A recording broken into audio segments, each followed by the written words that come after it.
Oh! It's worth the content ID claim, gamers. It's worth every time. Mario Kart Super Circuit deserves your time. Review and course ranking by Sam, the Frying Man. Now, unlike the other ones where I have to kind of skip forward to the tier list, I'm actually genuinely curious about hearing his whole thoughts on the video game. Oh my god.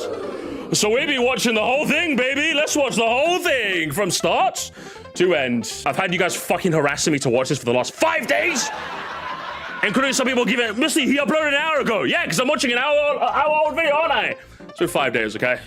You got your views. You got your firebomb, okay? So now it's time for do this stealing. Without further ado, man, take it away. I think it's pretty obvious by now that I'm a big fan of Mario Kart as a whole. Wow! But I'm definitely a bigger fan of some games more than others. No way! I really can't measure how much time I spent on DS or Wii. 8 Deluxe looks surprisingly tame, and I'm not telling you guys how much I put into Tour. But all around, I think I've had my fair share. Well, why not? What the hell? You're the final boss! You're the final boss! What do you mean? How many hours? Drop the hours. Drop the hours. Not drop the price, drop the hours. All of these games. Kill him. However, there's one game that I've barely touched, that I've only played for the first time a few years ago, and that's Mario Kart Super Circuit. That's my game! I would defend Super Mario Kart and... That's my game, chat, that's my game! That's the game everyone flanderizes me over! It's the game everyone flanderizes me over! I'm not even kidding, chat. The worst part about being a Super Circuit fan... I don't know why I'm screaming. The worst part about being a Super Circuit fan was when was it World announced that they weren't gonna have any Super Circuit tracks. I'm like, oh, that's a bit of a shame. But then, like, everyone, Musty, they don't have any Super Circuit. You must feel terrible, Musty. You must feel terrible. I'm like, I don't know, like, shit, DLC maybe? I don't know. I'm sure they'll cook regardless. But Musty, nah! I'm not even kidding. Unironically, it's the only time I felt bad. I mean, it's like, yeah, I love this game. But like, yeah, I know. Like, they put one track in Mario Kart 8. Do you think they fucking give a shit about this game? They don't. Do you know what I mean? Like, come on now. Now, I would defend Super Mario Kart in court and be the prosecutor against 64, but if I passed by Super Circuit in the hallway, I'd give him that awkward smile and nod. It's not because I don't like it, I'm just not very acquainted with it. I think the biggest reason why is that, being a younger Mario Kart fan, this game was before my time. If you showed me a Game Boy Advance as a kid, I'd be thinking that's the 1DS, and it's represented... He's got jokes, games. He's got jokes. Something most Mario Kart YouTubers don't. Classic. He's got jokes, games. He's got jokes. In Mario Karts that I actually played sure didn't leave the best impression. They're not that bad, but if I had the choice between racing in a shopping mall or an active volcano, or this, like, could you really blame me? And for the longest time, I just wasn't interested in the game where every race course is like that, and that the game itself looks like this. I mean, I can't play this game. Where's the graphics? But as I grew older and saw more of Super Circuit from videos online, I was finally curious enough and wanted to try it firsthand. It was me. And so I did. It was me. Videos online, and Bandy gets he gets to have the credit. What a sick joke! What a sick joke! I was finally curious enough and wanted to try it firsthand, and so I did, thanks to my lawful purchase of a Game Boy Advance. And this was the moment where I would finally develop something with this new Mario Kart experience. That's Super Circuit, isn't your personality. Listen, if you're gonna give someone credit, it's not Bandy, goddammit. I just thought it was okay. Yeah, what I saw was essentially what I got. Frustratingly aged controls and more rudimentary gameplay. But it had its charms with its more lively and creative courses. It was hard to hate, but also hard to like. I was in about the same place where I'd started, but at least I could confirm my stance. Well, that's what I thought, but as I've done deep dives into more Mario Kart games, the more I felt like my experience with Super Circuit was very surface level. I couldn't really go that far from how little I played it, so I definitely had to play more, so that my thoughts on the game are more concrete. And let me tell you, what went from the most straightforward conclusion of just saying it's okay, became a real roller coaster of emotions. Did I like it? Did I hate it? Did I still feel indifferent? The answer changed so much the more and more I played it, but at the end of it all, I think I now have a newfound appreciation for Super Circuit. And oh hell, he likes my game. Yes, the game that's my whole personality. The game that's been implanted into... Yes, we like Super Circuit. We like super circuits. Join the super circuits. Join the super clankers, the super circuits. Join us. I want to share with you all my thought process on how I grew to like this game. So for this review, I thought it'd be interesting to sort of review this game first based on my early impressions, and then show how over time I've developed my more refined take on the game. So hopefully for those who are also indifferent, you'll be willing to give Super Circuit another chance. Super Circuit has some pretty interesting development, because rather than being in the hands of the usual Mario Kart team, Nintendo passed this game over to Intelligent Systems. I guess they had their hands full with the Nintendo shit cube. While their main thing is Fire Emblem, they also seem to be who Nintendo gives all of the Scrimlo Bimblo Mario series. So giving them this smaller scale Mario Kart makes sense. And when I mean small scale, I mean that this is also the first handheld Mario Kart. It's revolutionary. How many world records do you think were achieved while sitting on the pooper? It also means there's going to be a lot of limitations. My God. How many world records do you think were achieved while sitting on the poop? Mario's forgotten how to shit.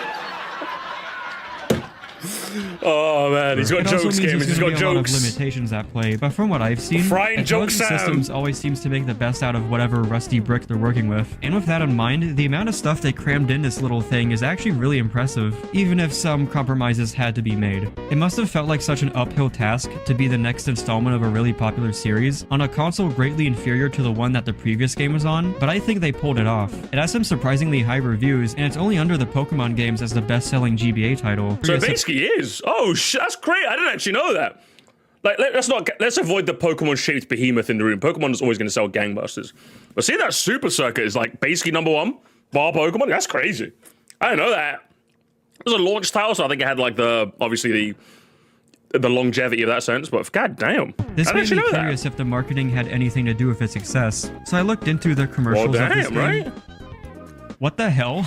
I completely forgot how unhinged these old commercials are. Japan seems innocent, just some cute animations. But America and Europe got a little more creative, I'll say that. Oh shit, I love these. I love them, man. Mario in real life. Brother, I just miss it, man. I just miss these old ads used to be something, man. Oh, come on. One of these days we gotta do it.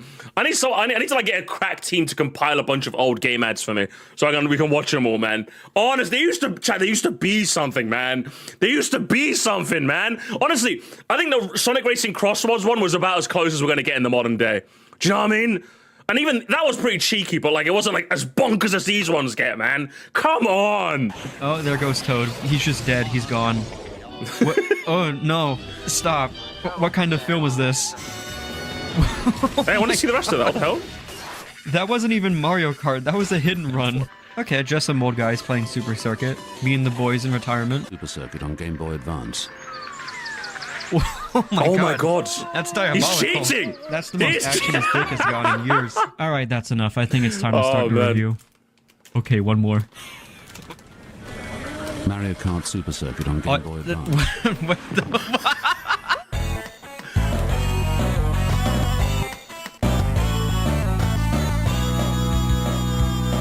Oh, let me hear it.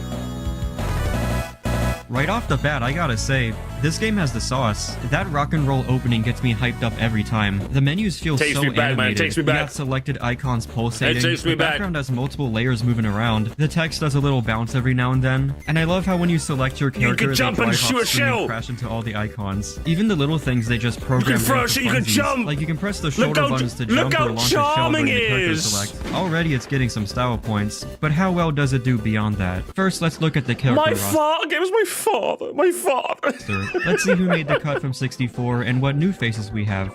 It's the same. I mean, I can't complain too much when I thought the 64 roster was already pretty solid. One of the weirdest things about this game, chat, I'll be real with you, like because obviously Super Circuit famously uses all the Japanese voice samples for their voice acting, and obviously they have the same models and sprites from the 64, but they use the JP voices, not the US ones or the English ones for the English release.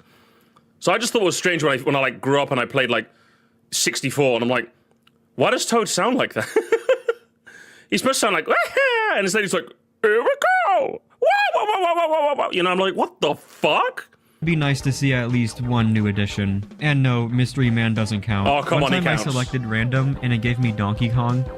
so I never did that again. As per usual, they each have their own weight classes with their different strengths and weaknesses. Yeah, those heavies are hard to use. Even I find them quite hard to use. Really bad to me. It's probably because I'm more attuned to the mediums and lightweights, and they just feel even so I have difficulty, trust me. The lightweights are enjoyable with their high acceleration, but I can only tolerate bumper cars for so long. Yeah, in a game that that's why I just picked Luigi. I feel like my safest I literally just picked Luigi. That's why I named Luigi as a kid. Mario. It just Luigi works. has the same stats, It just works. but I don't know, I just fuck with Mario more. Especially when Luigi sounds like this.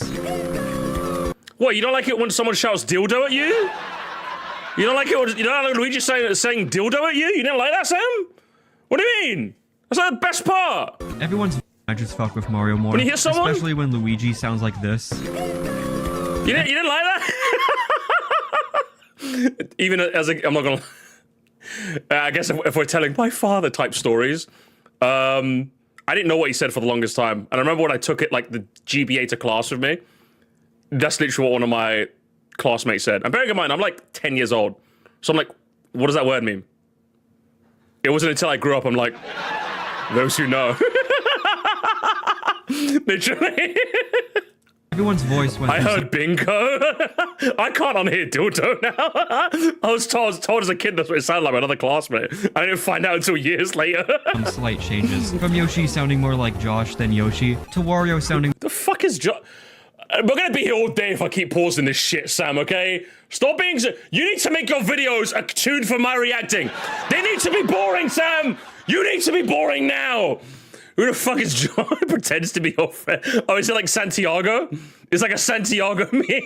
Yoshi, to Wario sounding more like he did in Mario Party. Some of them do sound kind of weird, but in an oddly charming way. As you can tell by how it's presented, the racing gameplay is very much like Super Mario Kart. Due to the unorthodox nature of the parallax scrolling fake 3D environment, the controls aren't going to feel as smooth as if they were in a legitimate 3D space. I've said this for Super Mario Kart, and the same applies here. The controls are definitely something that takes some time getting comfortable with. It's one of the more slippery Mario Karts for sure. You're gonna try to drift and end up playing in the grass. This is one of the main things that put me off from Super Circuit at first. I kept running into walls and if you're having, just like I have 2 tips, brake drifting is a viable option.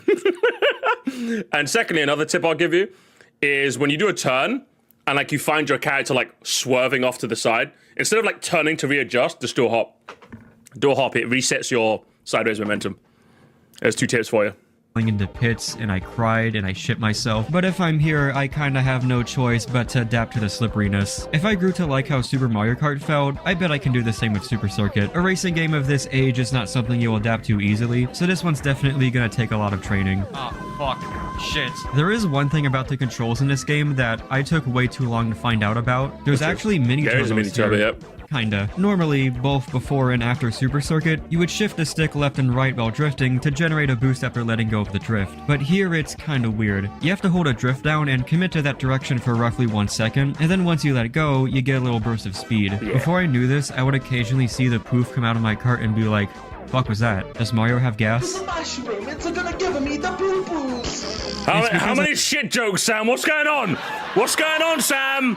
What's going on in that brain box of yours, You wouldn't broski? expect this game to have drift boosts. Nintendo It's hard to shit notice the you, small it won't burst of come speed in this out. environment. Mario It would have be helped if it shitting. was less subtle than it is. There should be some visual feedback while you're drifting instead of just when the boost is pulled off. Even Yeah, the definitely. ease from 64 would have done the job. But once you figure out it exists, it's a good addition to your moveset. There's also another interesting mechanic with the driving. When you hit certain obstacles, there'll be a bit of a delay before you spin out. At Right. first it felt kinda awkward, but I found out you can use this small window to pull the brakes and you can save yourself from crashing. I find it to be a unique way to test your reaction time, and is good at preventing your momentum from getting completely killed. My 911 was bad take, chat. Is they should bring that back. They should bring back items like hazards that slip you around, and you have to brake to stop. I think it'd be a nice like little skill check, you know. And certain hazards can maybe like make that window a lot smaller to make it a bit more skillful. That's my 911 was bad take, chat. And how about the items? What wacky and iconic additions to the item roster does Super Circuit bring? It's Bring the back same. my childhood. Well, that's not true. They removed some. But honestly, the items they chose to remove from 64 are fair. Stuff like golden mushrooms and banana bunches would have felt overboard for these smaller scale courses. And thankfully, some of the best additions from 64, like the triple shells, the boo, and the blue shell, are here safe and sound. Although they made the boo steal coins from you now, and that pisses me off, but we'll get into why later. I will say though, the item balancing in this game is kind of whack. It's not uncommon to get a star in third or you know, this is terrible. You can understand why I grew up on this shit and I like frantic items. You can get stars and you can get stars. You can basically get the whole item roster as soon as you're in second. It goes first place, banana, green shell, the occasional mushroom, maybe something else. Second onwards, you get everything. I mean, listen, that's my ideal Mario Kart. I'm not even joking either. I wish I was joking. That's my ideal Mario Kart. First place, get fucked. Everyone else, you can get every item in the you can bring out the whole ocean. In second place. I'm not complaining though. It makes it easier for me to catch back up and perform some crazy cuts around the racetrack. I still would have liked to see any new ideas for items, because so far the game is not feeling like it's any big step forward in the series like 64 was from Super Mario Kart. That being said, there are some improved mechanics that actually do feel like a step in the right direction. Like the red shells don't suck ass. When you throw one, instead of it— this is the first game where red shells were actually good. I just realized, like, yeah. And also, I wonder if Frying Pan Sam figured out you could throw them backwards and they become a homing attack. Oh my god, guys. Someone else made the jump, gamers. Someone else made the jump. Cool Blood. Oh my god, gamers. He's here. Made out the Moresty Mines, baby. And you too can bump out the Moresty Mines by subscribing to the main channel. Thanks for the free plug, brother. This is because they programmed it where they'll follow a path in the middle of the road, and then hone in on a target once they approach it. And this is how red shells will be programmed going forward in the series. They don't work perfectly here, they might cut corners too tightly and hit a wall, but this game deserves credit for shaping red shells as eventually one of the most reliable items. One of my favorite, again, this is something I would bring, guys, I would bring back more stuff from the game. That was my childhood, shocker. I just really like the fact that when you spun out onto the red shell, if you knock the person as they were spinning, the stun lock reset. So it was just kind of like, it was kind of nice comboing a CPU by like crashing them with a red shell, them spinning, and then like just as their spin was about to end, crashing them again and restarting the spin. I always thought that was kind of cool. Imagine all the Mario Kart moments that would happen because you kept getting hit while spun out. It'd be kind of funny, Chad. It'd be kind of funny. And you might think this will create a problem on the other end, where now that red shells have more confidence, you'll be getting hit by them a lot more frequently by the other racers. But Super Circuit is also the first game that warns you about oncoming items, although in a pretty different way here than how they would do it later. If a CPU fires a red shell at you, the shell will actually linger behind you for a few seconds before going in for the kill. It's a bit anxiety-inducing. It's like it's stretching out your demise. This gives you a window to pull out any defense that you may have, and it's such a welcoming mechanic that allows you to prepare for attacks at the right moment. The really frustrating part is that sometimes the red shells don't even hesitate, so I end up— no, it's speed dependent. Oh, Sam didn't know! Ha ha! He didn't know! Ah! Yeah, it's dependent on your speed. If you're driving fast enough, that's literally the shell catching up to you.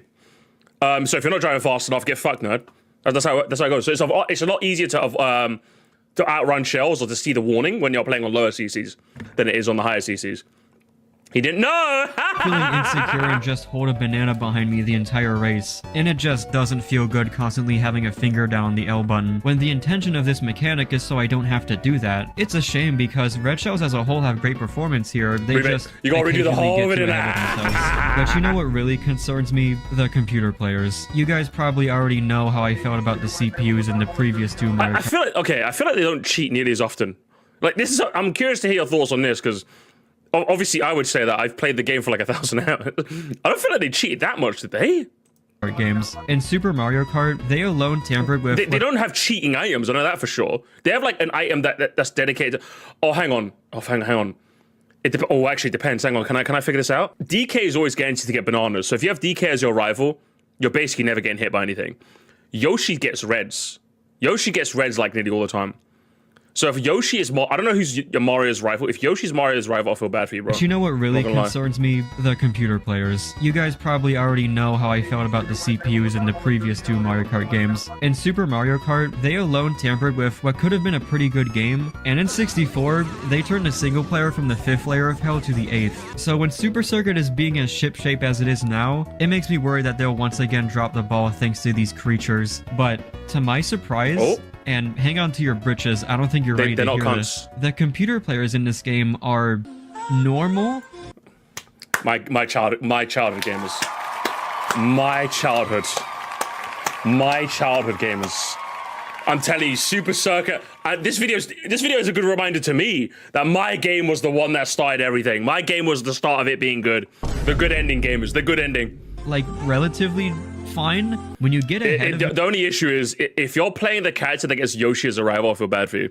I genuinely feel very bad for you because Yoshi gets red shells all the time like a motherfucker, and I hate him for it. an opponent, you can stay ahead of him. And if you're good enough at the game, you can get even further ahead of them. The only way they can catch back up to you is either by your own errors or if they use one of their items. So they're just like a normal racer. Say it ain't so. And also, Today yeah, they legitimately use items from item boxes instead of DK Jr. using Game Shark to give him infinite bananas. I still think it's pretty annoying how they can bonk you off course, but that's just how collisions work, not much you can really do there. I gotta say, I am impressed. Intelligent Systems figured out how to create strong competition in a racing game without needing to create CPUs that cyberbully me. So thanks to that, I think it's funny that like all the times where Mario Kart has been good, essentially, or like the good stuff came from my game. Yeah, listen. I'm just saying. Thank you so much, Sam. I'm gonna be even worse now. I'm gonna be even more. I'm gonna be even more annoying now. My games are gonna fix red shells. It fixed opponents.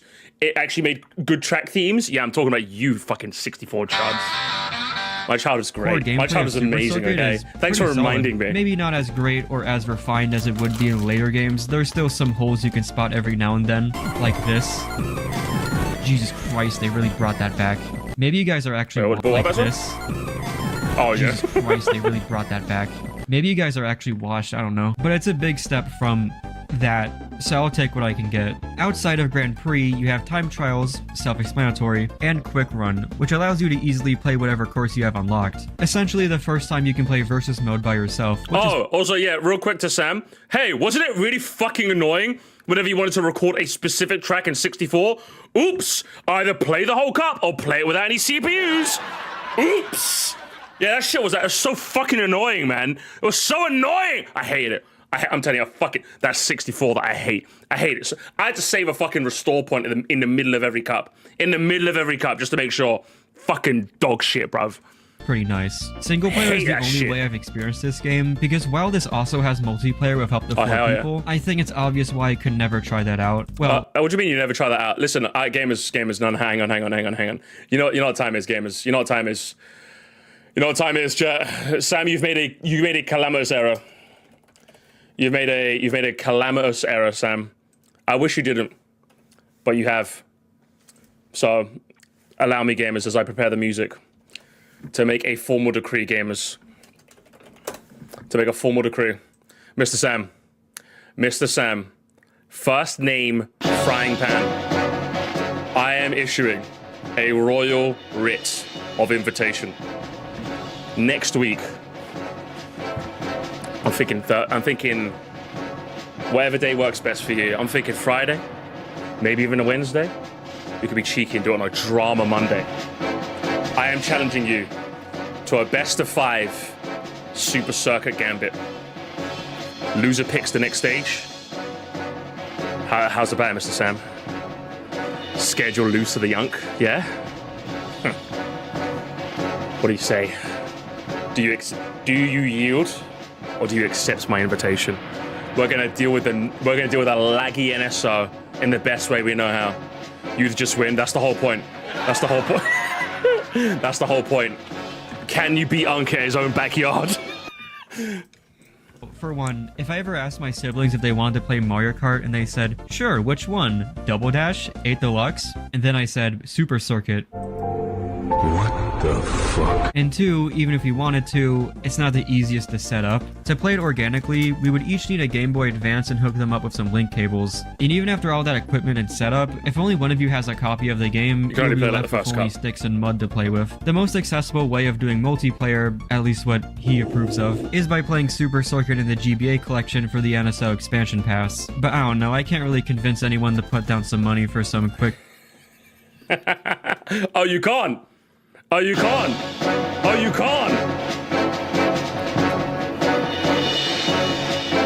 I'm just saying, Sam. I'm just saying. My DMs are open, okay?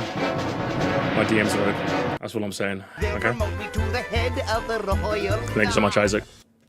quick Super Circuit matches. From the looks of it, though, I don't think I'm missing out on that much. Oh, this is glorp shit. What do you mean? You don't want to lose? I mean, you don't want to challenge me?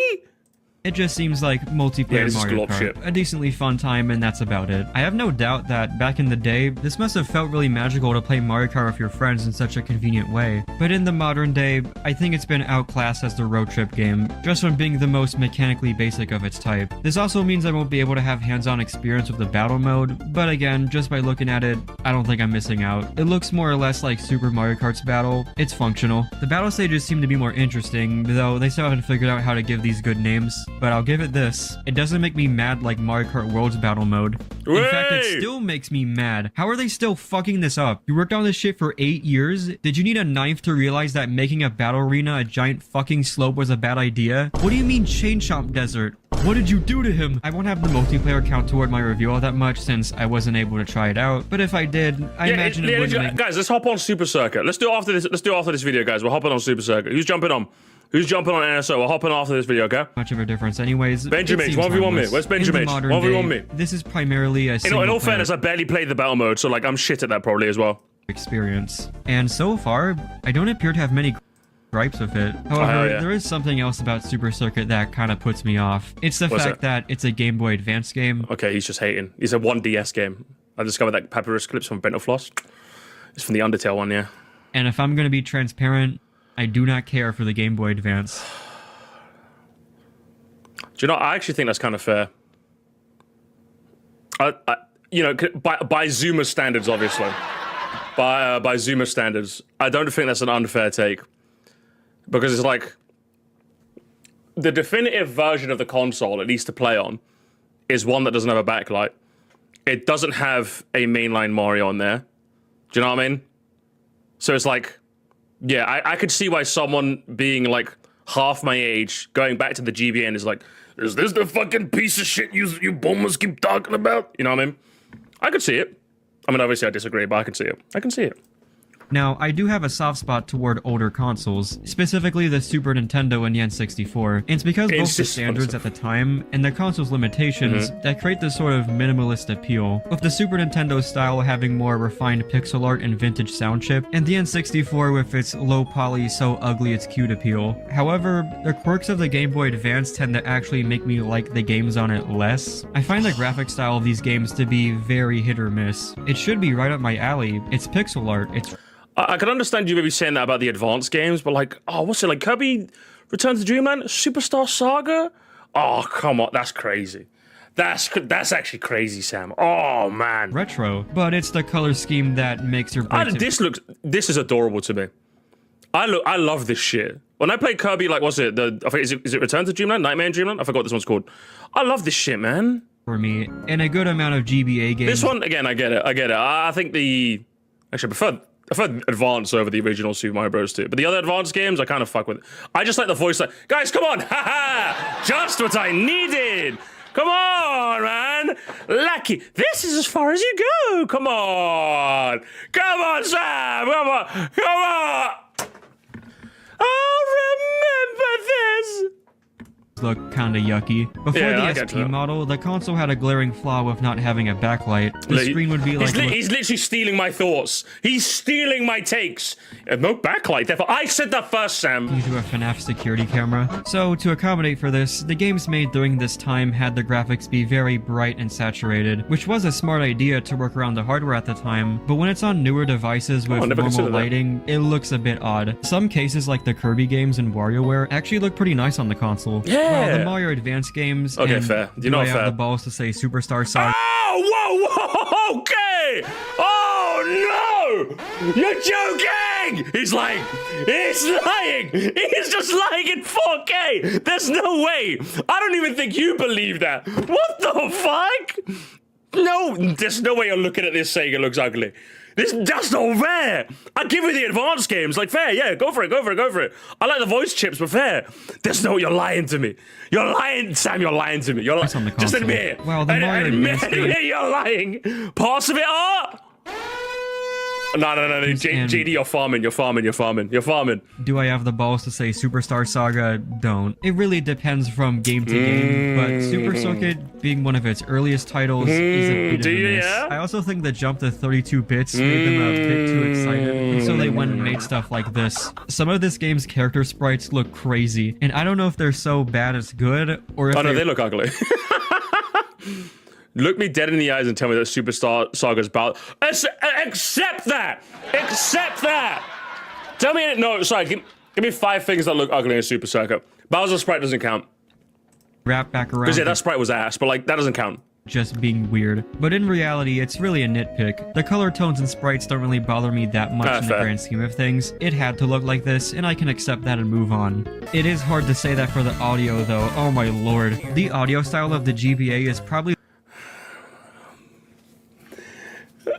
But Sam, it was my childhood. Listen.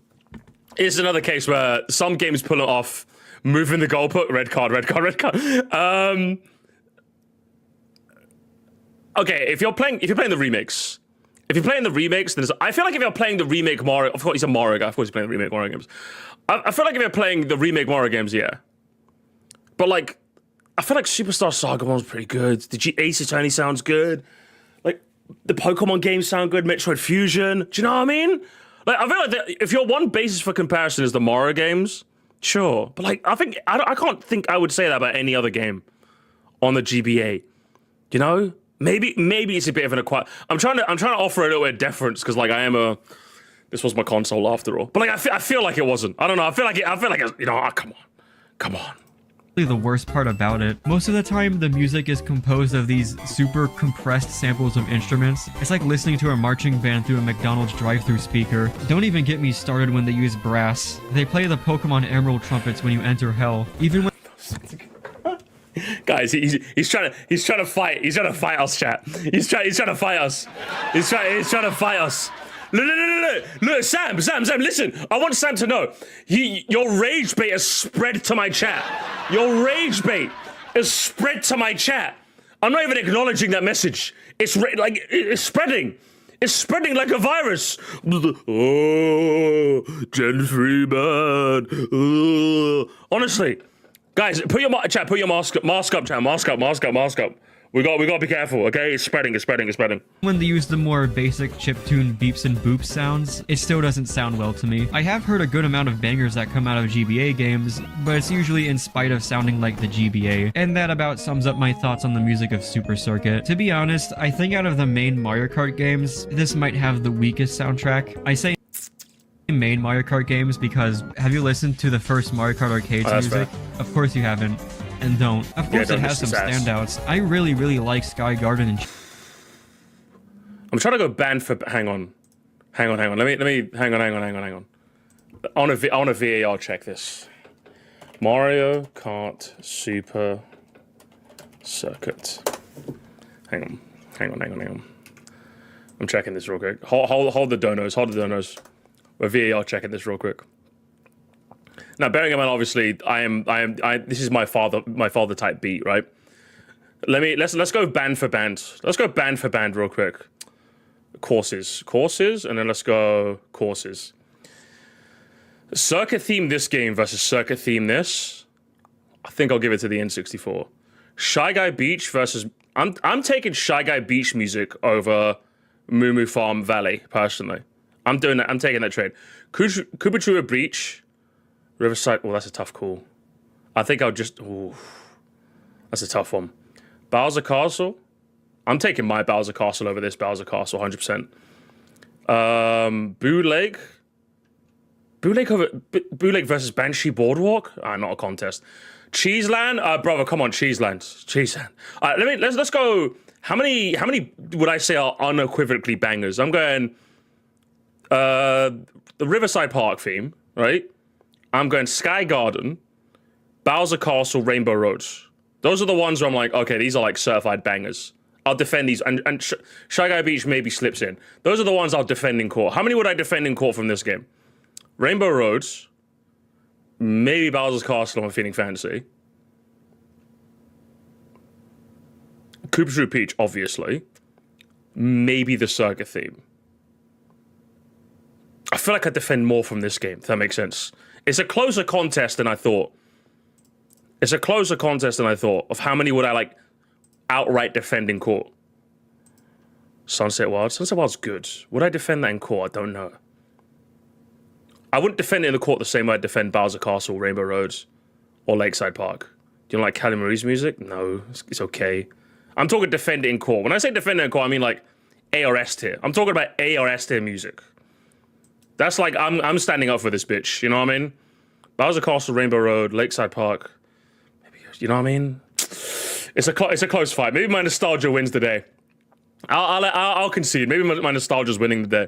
But I will stand on business and say it's a close call. Let me read some donos. Rhythm Tengoku GPA is one of the best ones. Yeah, but Frying Pan Sam's a Moro guy. He's never heard that in his life. Back when Cheeseland was actually good. Real. Look up Valley of Bowser song from Advance 2. Okay. Let's go on a quick detour.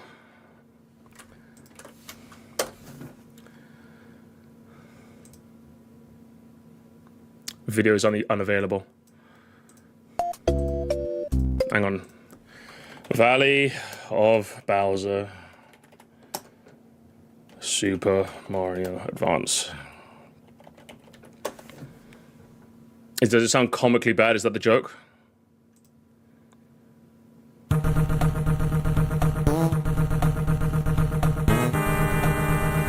The joke is it sounds comically bad. Thank you.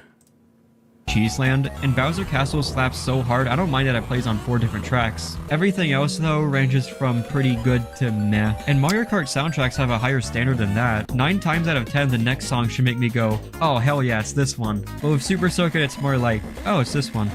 Alright, the Rainbow Road music about sums up the whole thing because the music is pretty good, it's a banger. But Rainbow Road music is typically a lot more than this. They tend to give you a Ratatouille flashback moment, and this probably does for some people.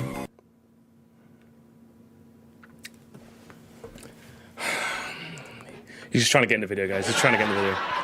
He's just trying to get into it, guys. He's just trying to get in the video. It's fine. It's fine. So you're just trying to get in the video, okay? Some people. Is that all I am to you, yeah?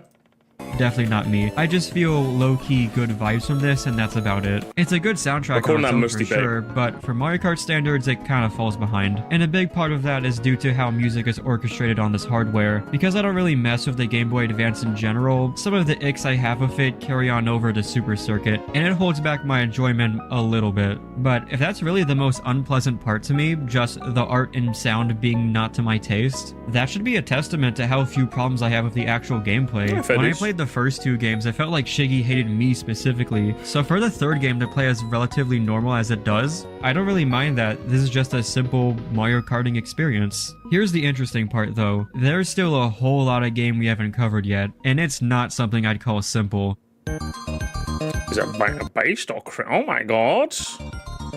So about the race courses in this game, there are 40 of them. When I said they crammed in a lot of stuff in this tiny cartridge, I was not kidding. There's once again 4 courses in each cup, with the new lightning cup squeeze in the middle. It's an impressive number for sure, but it's also a quantity over quality type of deal. I had a good time with a handful of these, but the majority of them I thought... Oh, but hang on, when Mario Kart 8 Deluxe does it, yeah? Oh, I'm sorry. When Mario Kart 8 Deluxe has quantity over quality, nobody panics. Super Circuit does it. Everyone loses their mind. Honestly, this is my Joker moment, chat. This is my Joker 29 featuring Joaquin Phoenix moment. But even though the 2D restrictions led to me not being a huge fan of the actual layouts, it allowed them to get really creative with the theming. We got a land of cheese and mice, riding on ribbons and around a bunch of presents, a tropical lake with an active volcano, a beanstalk garden in the clouds, the list goes on. Well, not for long. Because on the other hand, there are some repeated themes like beaches, jungles, circuits, and spooky boardwalks. Thankfully, they do a good job at giving them their own identity. It's better than just saying, this is beach, but 2. I think I have the same feelings towards Super Circus tracks as I did with Super Mario Kart. I understand and accept the limitations of this kind of environment, and for what they are, they're a good time, and they totally get more slack than they deserve. Playing these ultimately it's a GBA track, yeah. Myself really helped heal the bias I had against them when I played them as retro tracks, because again, when this is up against these, it's hard to feel impressed. You'll appreciate them more. I think, like, what's it? The going theory is, like, I don't think retros weren't even didn't start getting good, or like didn't start having their own didn't start getting respect. I would say until Mario Kart 7. Like Mario Kart 7 was the first time where they're like, let's try and actually do something with these. And 8 is when they took it to the like 11, you know? And I much prefer that. When you go to the retros in especially DS and Wii as well, you're just like, Jesus, they just slapped these on, bro. They just gave like the intern course maker fucking .exe and told them, you know, just draw the track on and see what happens. In the context of their original game. But hold on a second, I said there were 40 courses, and if I know anything about What's going on, Sam? What's going on? What's going on, Sam? D rank? It's not very Christian of you, brother. So your GBA track would you have in World? GBA track? Bowser Castle 3. and if I know anything about math, 5 cups times 4 in each is 20. Holy shit. Bruv, is that what the E rank looks like? God damn, I ain't seen one of those in yet. I'm good at this game, guys. Can you tell?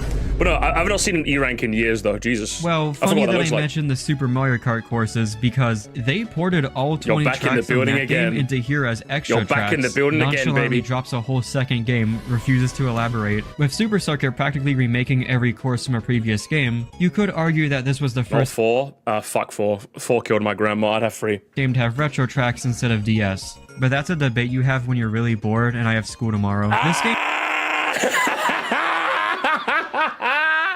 Got him! Gamers, he got him! He dunked! Dunked! Literally! Hey, Sam, pass the ball! Boom! Hell yeah! Cook him! Cook him! Cook him, Sam! Cook him! This game is far healthier of DS. But that's a debate you have when you're really bored and I have school tomorrow. This game is far healthier in unlockable content than 64 was. Wasn't that a joke? They not only bothered to lock the special cup this time around, but there's another 5 extra cups to unlock as well. Oh, yeah. That seems exciting, but you might be wondering how you unlock them, because even I Yeah, even I would admit, the unlock requirement is a bit strange. First you have to get gold in the cup. They have to play the cup again and get 100 coins for all of them. So I'm just like, sure.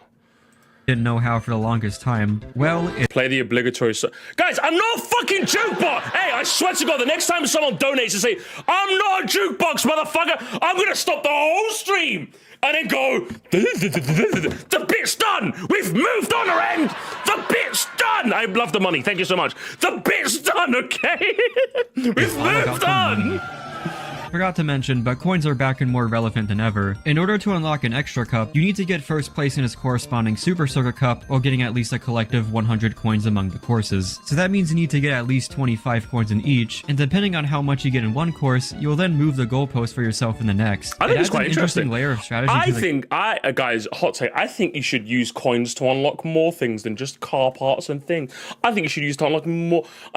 This method of unlocking cups was very good, and they should have done it some more. Play the crazy busting. Fuck you. The Grand Prix. For a novice player like myself, let me tell you, this is pretty difficult to achieve. I used to get the gold trophy despite swerving around the road like a maniac, but now the game is asking for a lot more accuracy. And I gotta say, I respect this game for offering such a unique challenge that no game since has offered. Oh, what I don't respect is how they made it shitty. For some odd reason, you can't unlock the extra cup the first time through. You need to get the gold trophy for the Super Circuit Cup. But Frying Pan Sam, that's a crazy take. That's crazy, Sam, that's crazy. And then do it again with 100 coins in order to unlock the extra. Sam, I give this take 1 business Bowser. I think it's like this so there'd be extra tracks would be treated more like a post game instead of having you play them in. Fair. Me scratch my head a bit. What really pissed me off is that when I did it a second time, hello? My donut planes won. I did it a third and even a 4th time and nothing. It was driving me up the walls. So I had to look it up and everyone was just saying stuff I was already doing. Not even the AI overview helped, and that's always correct. The hell? Until finally someone on Discord told me that I needed to beat the special cup before I could unlock the extra cups. So thank you, person on Discord. Okay, actually, in all fairness, I didn't actually know that. I didn't actually know that in all fairness, so good job, Discord person.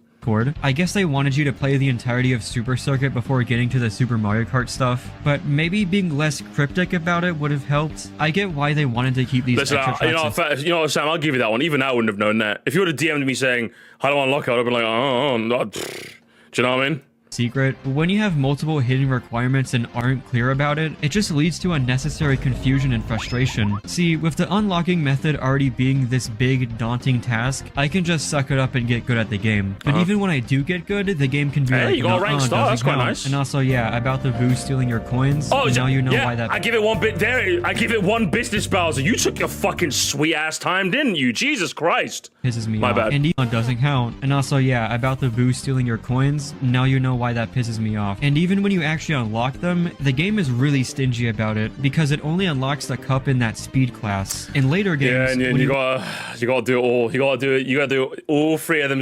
You gotta do all three of win them. a cup in 150cc, it would also count as a win for those lower speeds. I give this take 5 business Bowser.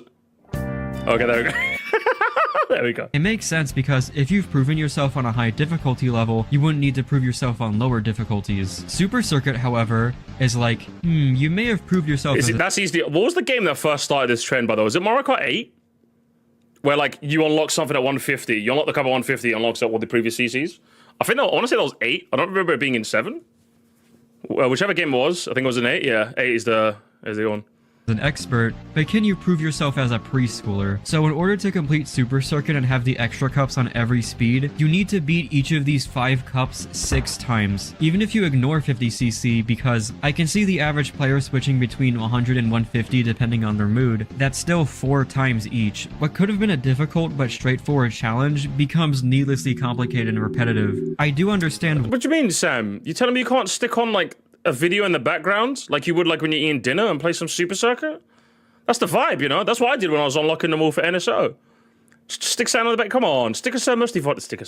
Go to the Sir Moresty Vault channel and subscribe. why the unlock method is the way that it is, and in Go on X, the platform of free speech, Sam. You said it yourself. isolation, these sound like minor inconveniences, but it's the fact that it means throwing all that hard work of getting those coins in a dumpster, and that's likely going to happen if you're someone like me, who has only heard how to unlock these by word of mouth. God forbid if you were a child back in 2001 and had way less help on the internet. Well, yeah, like, but it's just one of those things where, and I genuinely don't mean to say this as like, I'm not having, I want to make it very clear, I'm trying not to have an unk moment when I say this, but like, we were just built different back then. Like, you just kept playing games. Like, that's just what you did when you were a kid. Like, you just kept playing games, you'd share rumors in the schoolyard, and that's how you figured, everything I ever figured out like, me getting a home computer in the family living room, a family computer in the living room. Like, so that's like, what? I think I got in like 2005, I think. For like the first 5 years of like my childhood I could remember, like 2000, 2005. You either just kept playing the game and just discovered shit, or you just asked your friend who had the game. It feels weird now because you're just like, oh, that's how you do it. But yeah, you just kept asking. Like, if you knew someone had a game that you were on, like, you just asked them for all the secrets. That's what you did. You're like, oh, how do you do this thing? How do you do that thing? How do you do this thing? It's like, I remember telling like so many of my classmates how to unlock Luigi, because my older brother went to a friend's house to use his computer to tell me, oh, when you do the adventure mode in Melee, the last number has to be 2 at the end. And then you fight Luigi and then you have to unlock him. And I remember telling some of my colleagues, oh, thanks, man. Yeah, that's just how it was. Just kept literally like messages in a bottle compared to like things today. Do you know what I mean? Figure out stuff out with the internet seems kind of fun. It's the reason why, like, whenever I really like a game, I never look anything up. Because like that authentic experience of discovering things is just so much fun. Which is why, like, whenever I really like a game, I find playing new games hard to live stream. Because like the chat instinctively wants to help you and tell you things. So it's like, but like I don't. I like just bonking my head at a wall and seeing if it works. And if it doesn't, I move on. And if someone goes, oh, Moresty, you have to go to the Chungus cutscene and then you go to that room. It's like, well, I didn't like you telling me. I kind of wanted to just like come back one day and maybe see if I could have jumped at the wall and got the Chungus cutscene. I don't know. Like, that's how I prefer to play it, but everyone just be looking stuff up now, man. Well, you guys ruined the internet. It's all of you. It's your fault. But it's not even backseat necessarily, but like, when you see someone stuck in a bit on the game, like, you just kind of want to go, oh, you have to talk to that guy first. I don't even necessarily call that backseating necessarily. Like, I feel like even if someone was like next to you in the house, you'd kind of want to do you know what I mean? It's just I think it's one of those things that's just kind of an age long gone. And like, yeah, part of me yearns for it, but at the same time, I'm just like, I don't know, just tell me how to unlock the Chungus cutscene. The Age of Playground Rumors. It was fun. It was a fun time back then, you know? Which is why Deltarune is like impossible to fucking play on a live stream. Because everyone wants you to get the secret Chungus Florbus cutscene. And I'm just like, okay, but if I didn't get it, I didn't get it. Like, it might be cool, but me missing it of my own accord is worth 1,000 of its weight in gold than you telling me and me just watching it. I would rather never discover the thing than you tell me. Literally. I usually look stuff up when I've been looking for ages, just want to move on. Aside from that, I try not to. Yeah, I think that's the right way to go about it. Someone spotted a Silk Song, even though I suspected where it was, and the feeling of finding out would have been so much. It's just really nice. It's like why I'm kind of hoping no one spoils any of the mega evolutions, because I want that hype moment and aura when like a character in the game goes, now it's time to get serious. I'm like, what the? You know what I mean? Look at my reaction to DK Bonanza, which is the supercuts going up soon, by the way. Look at my reaction on the Vault channel. You don't get that if I figure that shit out. I was genuinely in shock. I thought it was how stupid I feel for not figuring it out on my own.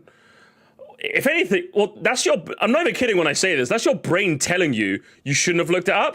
Because like for me, anytime I've ever looked up a puzzle, I know for 100% certainty I have no idea how to pass it. So when I look it up, I'm like, okay, I never would have found that.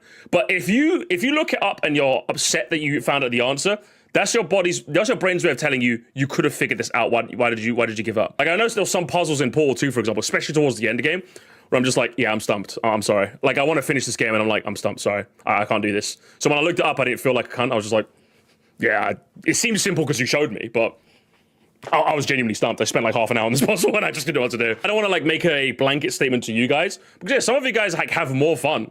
Probably like like just looking it up after a while. For me, I never want to do that. Like very rarely do I want to do that. Very rarely do I want to look. But I'm the weirdo in this case. I think most people when they get stuck would probably just rather look up and keep going than me just bash my head into a wall and just never find it. I'm just a weirdo in that regard, you know. Especially with Deltarune games. For me, I'm just like, if it's locked behind the Chungus room and you have to have the Floorbus item, I'm like, okay, Toby, you didn't want me to see this. I'm sorry, like, okay, I'm like, listen, I love your games, I love the way you develop shit, I love the, like, little crazy things, but when I look stuff up in Deltarune and you have to have this item, then do this, then I'm like, okay, you never wanted me to find it. It's fine, listen, it's cool, the people that are dedicated could go find it, you never wanted me to find it, so I'm not gonna play it then. I don't care, I'm sorry, I don't care. I lost the ability to care. The genocide run in Deltarune, in Undertale, I'm like, okay, that's fine. I think it's fair to expect a player to, like, kill everything on the screen before progressing. That to me felt like, okay. Even if I had to look that up, I felt like that's something a player could intuit. You see the message, but nobody came, now you progress. With Deltarune, I looked up the fucking Snowgrave shit. I'm like, brother, what are you on? I was never gonna find this, bro. I think that's kind of the point. I don't care if that's the point. If I can't figure it out, I don't care. I want to be able to see it, okay? Like, okay, if the whole point is artistically you're not supposed to find it, then fair. I guess you win. You win, Toby, because I wasn't supposed to see it. I'd argue why'd you program it in the first place? But obviously, that's when the perspectives shift. You know what I mean? I thought you liked cryptic stuff. The Braille in Ruby and Sapphire is my favorite kind of vague, because you find first you have to surf in a specific area to find the Reggie puzzles, and then you go in there and then you find these weird dots and things, and then you go into the instruction booklet of the game you've got, and then you're like, oh, okay, maybe and then you figure it out. Do you know what I mean? Like that's the thing. Like that sort of cryptic is what I like, because it makes no sense until you're like, oh, no, it makes sense. Ooh, I like that. That's kind of cool, isn't it? You know, what were we doing here? Were we watching a video? Sorry, I went on an old man rant again. Whatever. God forbid if you were a child back in 2001 and had way less help on the internet. But eventually, after all that confusion, I could finally play those SNES courses I fought so hard to race on. Oh, hell yeah. And, well... Wow, look at the moon, guys. Can we appreciate the moon in Minecraft? These are bad. They're not good. No, it's they're not not because I don't like SNES tracks. Some of no my one's friends are defending SNES tracks. It's that they made them Not all even I'm worse. defending them. You know Almost what I mean? every track has something missing, whether that be boost panels, various hazards like thwomps or multi-moles. And because there's no feather in this game, they either find a weird workaround to make those shortcuts still possible, or they just don't bother. Yeah. The backgrounds of these courses are also hand-me-downs from the base game. For example, Vanilla Lake has the same background and tile assets as... I think that's the worst bit. I'm not gonna lie. That's the worst bit about the SNES tracks in GBA.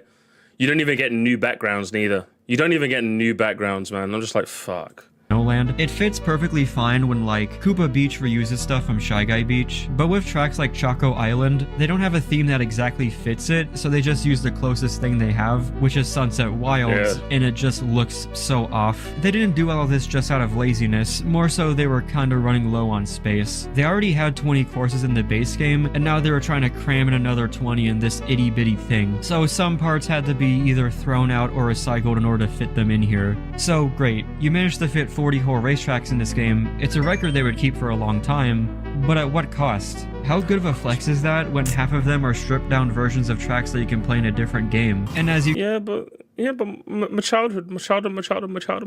can imagine, the music sucks too. Some of them I genuinely cannot listen to. I'm wondering if it was even worth putting these in here. Super SNES Bowser Castle GBA though?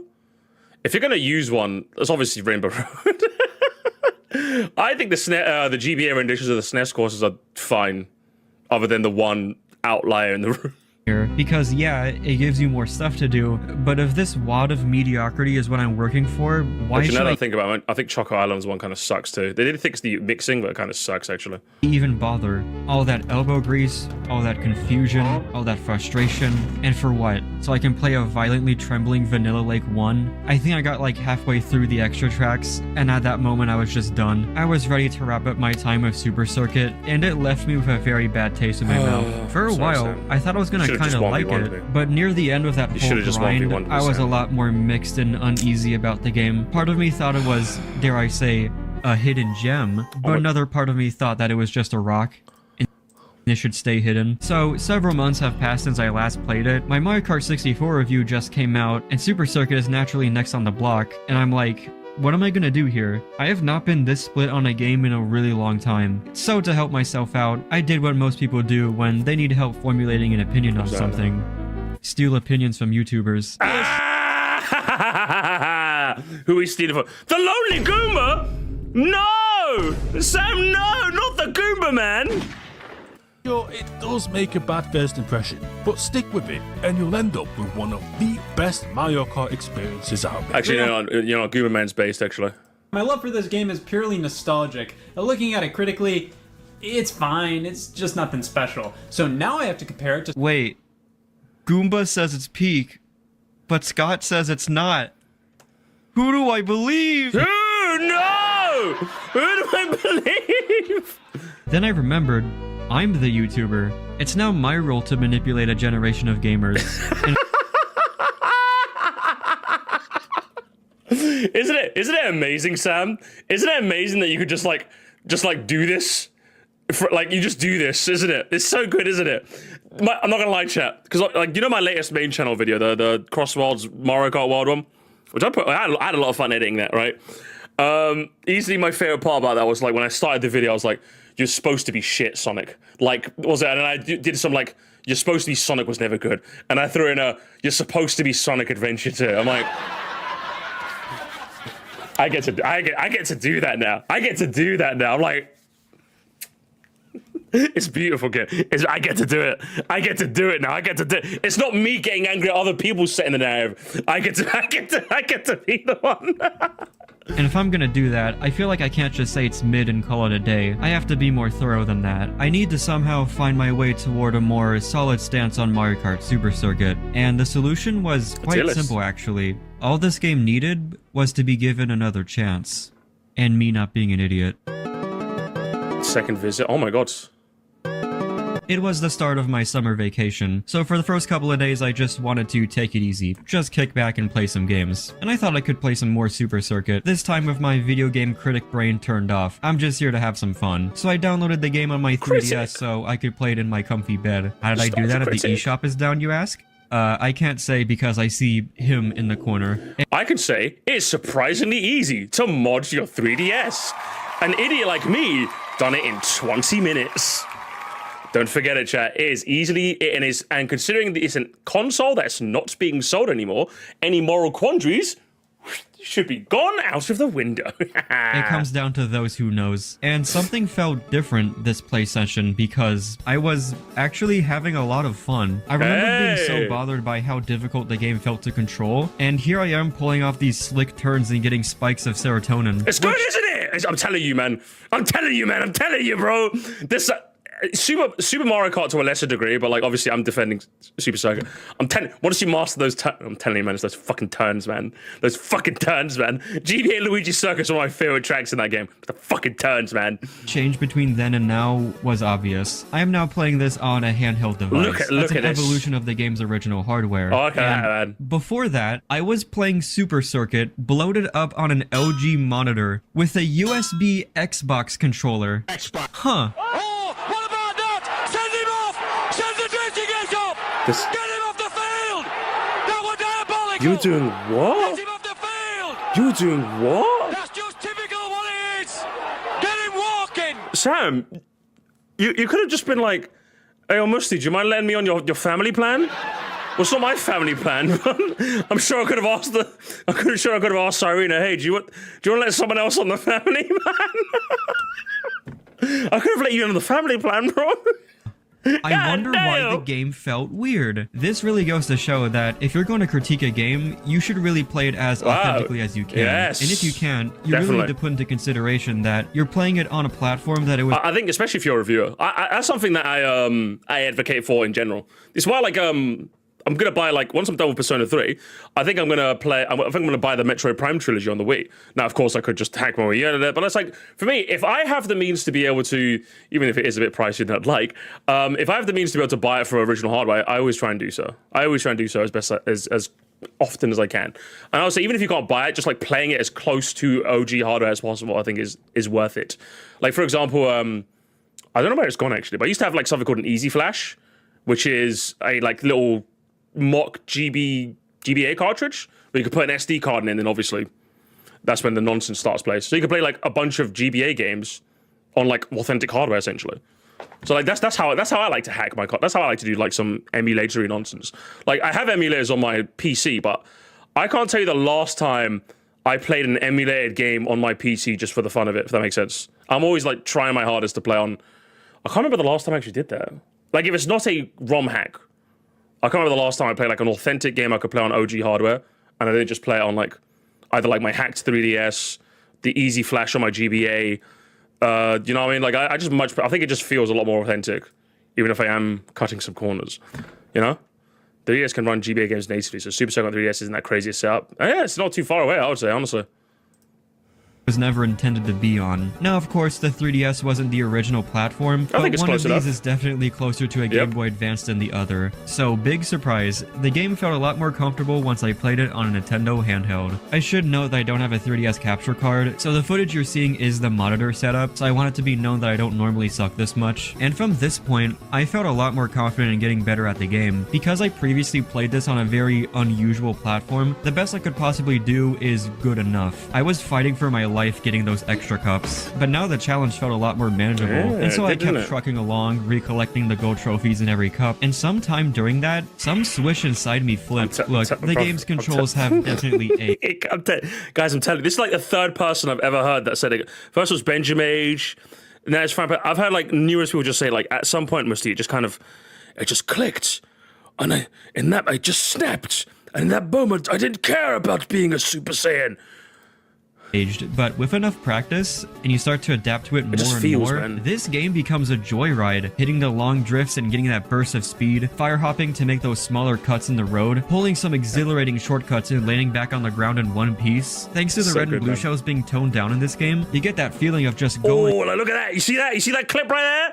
That's some shit I would have pulled off with Luigi as well. And going without any stops, and breaking the rules of the road beautifully. Using the hop to cut the tiny bits of the. Come on. Okay, He's I'm got definitely it. gassing this up too much. It's not cinema. Shut up, okay? It was.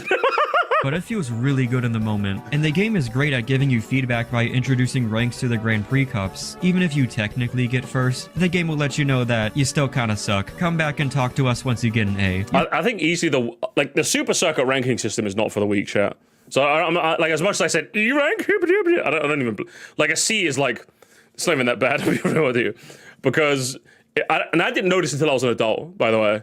But I think I triple starred every single cup on every single CC except extra lightning cup 150. And that's because I found out driving off-road is considered bad. And it's like, well, of course, Moresty. The water in Cooper Beach 1 is considered off-road. And the whole track you're driving on water. So basically playing that track, like I've seen some videos and like you have to do some hackery-dackery nonsense to like make sure to help you get triple stars in GBA lightning, extra lightning cup. It's unreal. Because they count you driving on the water as off-road. I'm like, oh. Because like, oh, in Shy Guy Beach, like, there is not much water, so of course you're off-road. It's like, yeah, but it's crazy. Honestly, this game's crazy. And I think the other thing I figured out too is using items is considered bad as well. Using, like, hitting an item box when you have an item is like good. It gives you like plus points. I didn't know that neither. So that's another thing you have to do too. So like the optimal strat chat is literally using your first box to give yourself some protection and grabbing a second box for an item, and that's it. Every single item, just make sure you grab it. Make sure you grab it. And the other one, another weird requirement is using certain items. If you use a triple red or a star or a lightning, I think it's those 3 items.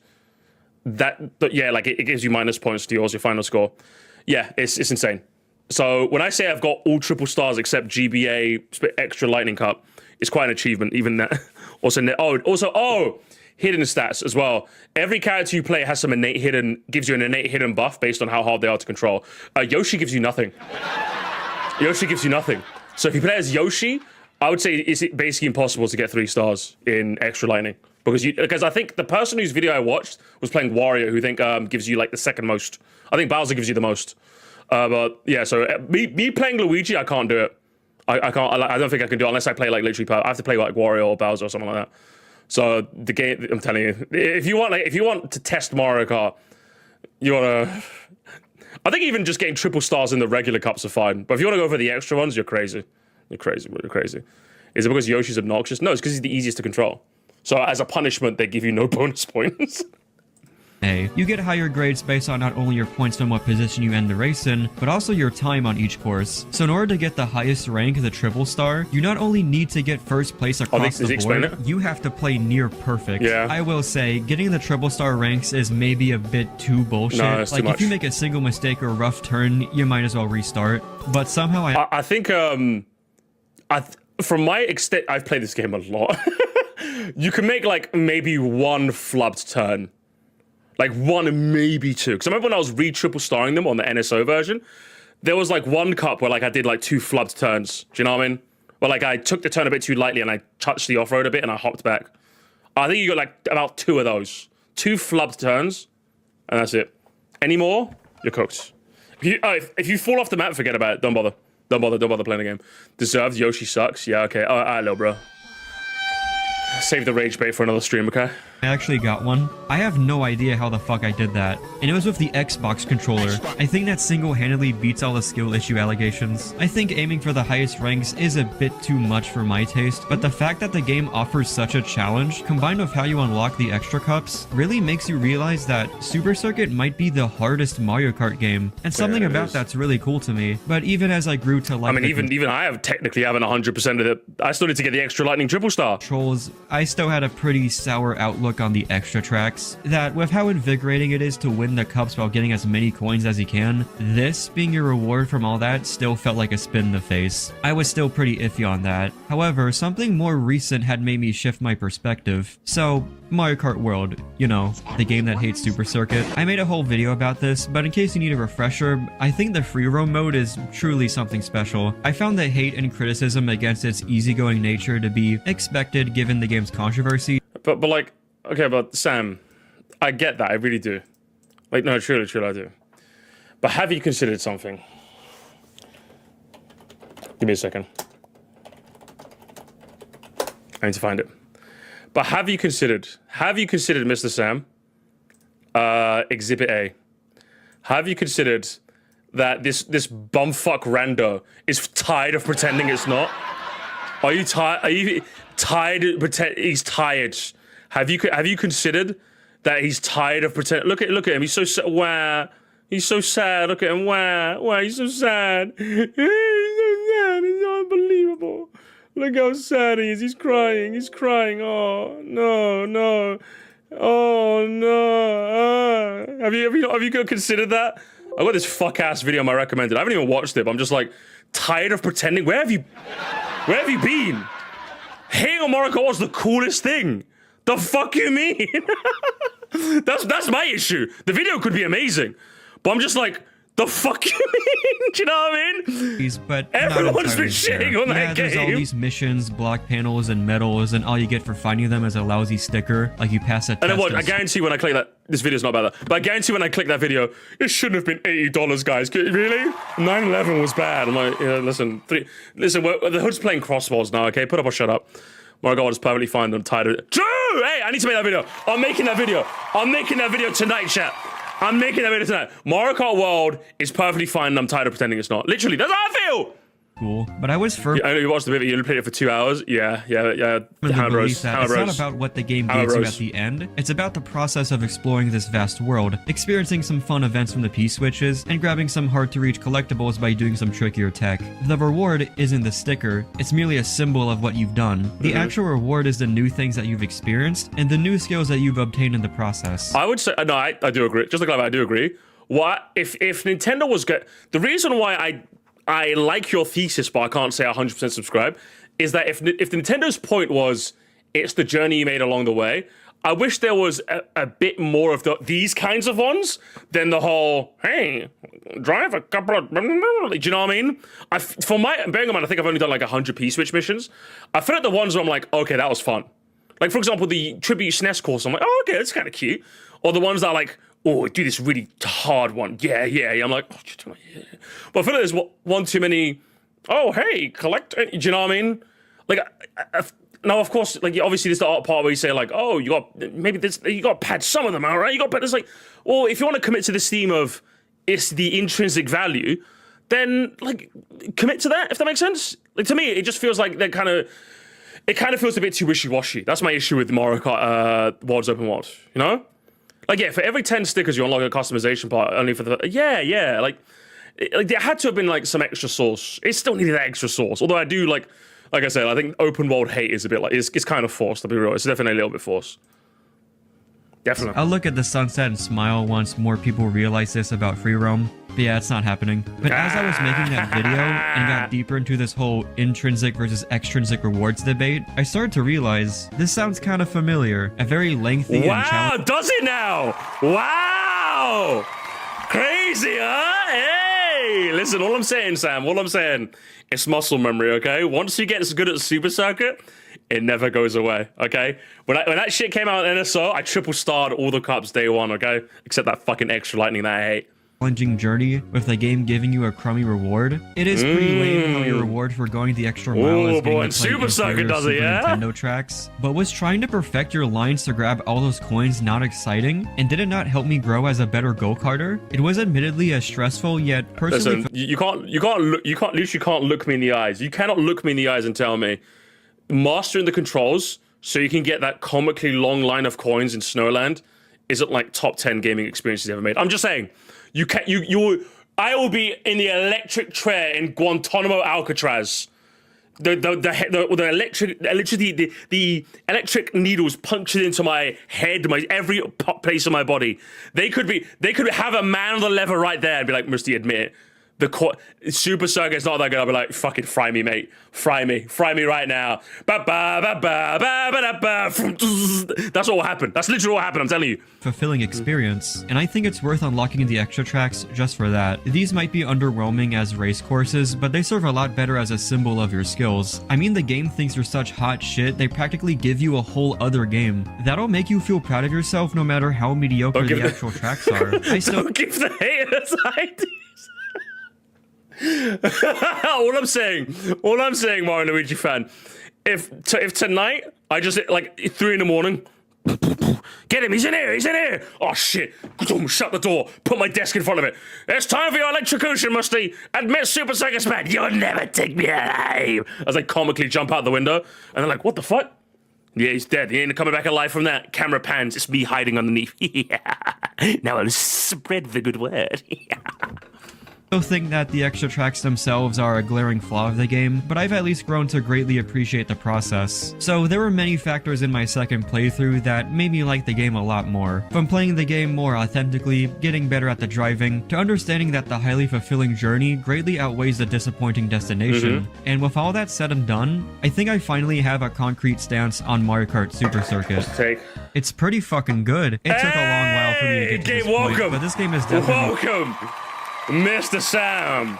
Bop, bop, ba, ba, ba, da, ba, ba, ba, da, ba, ba, ba, ba, da, ba, ba, da, ba, da, ba, ba, ba, da, ba, ba. Congratulations! Congratulations! Here we go. That's fine. That's right there.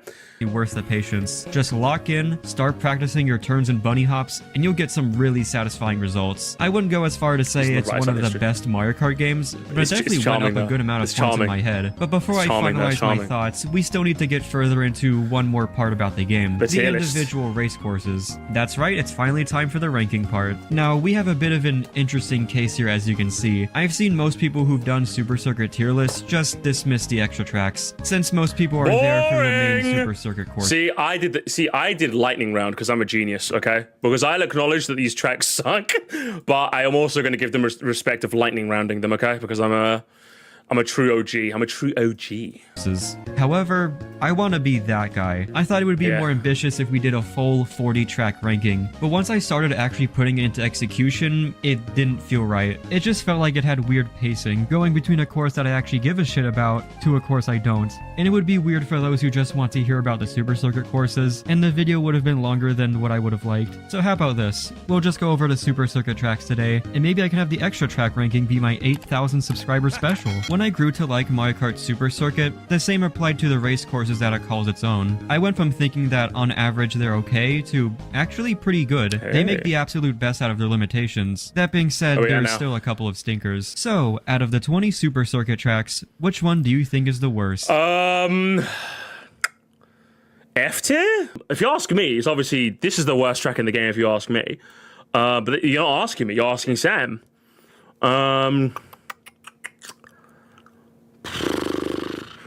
What could it possibly be? Oh, fucking Snowland. Screen shake. My bad, I completely forgot about that. Are you really struggling this hard? Yeah, I don't know. Which track's gonna be F? Is it just gonna be shake and that's it?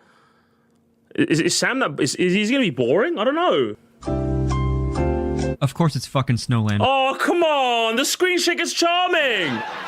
It's charming, man! No! Sam, no! Dude. Yeah, I know, it's what everyone picks as the worst. I really thought about the other possible contenders, but I just don't think it's a competition. Snowland is most infamous for its egregious screen shaking when you're on the ice, which is the whole level. Now, how bad this shaking actually is depends on what you're playing on. If it's on a handheld screen, it's not that glaring since the screen is small. It's way more noticeable. Dang, I hate it because it's charming. Don't play on a fucking giant-ass monitor then, you fucking country bumpkin-ass bitch. Play on a GBA. TV, and it's bad. Like, really bad.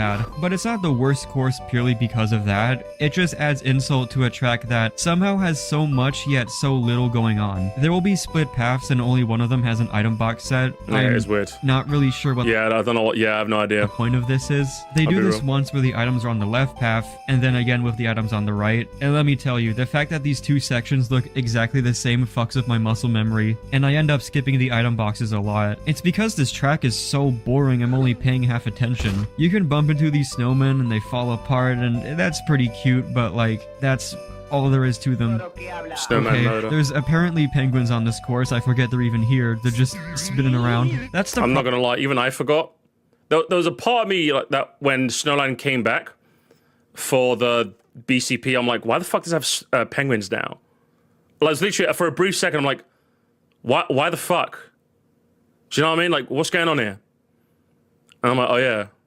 They're tiny and they just spin in a circle. Speed. Problem with Snowland, it's a mixture of snow-themed Must be the 90 degree speed we shook. I know, he doesn't care though. Hopes they just throw in here and do fuck all of them. Although I oddly like this long line of coins, it's just satisfying to run through all of them. But at the same time, it's very strange design. Did they just not give a fuck? Well, neither do I playing this, so fair. The name though, Snowland. They got the same genius behind Skyscraper for this name. The name sums it all up. It has no identity outside of being a snowland. And throw in constant turbulence into the equation, and you have easily the most unlikable course in the base game. And I find that pretty hard to debate. Good news though, that's the only course that got an F. And there aren't that many Ds either. Super Circuit has good courses, what can I say?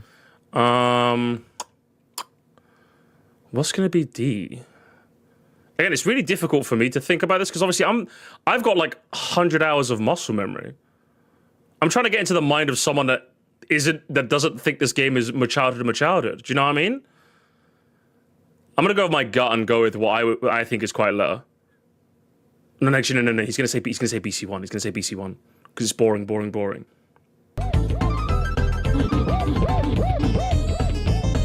Number 19, Bowser Castle 1. I'm a cheat. Don't you fucking listen. I knew it. I'm in your head. I'm in your head. I'm in your head, Sam. I'm in your head, brother. I'm on your head. I'm in your head.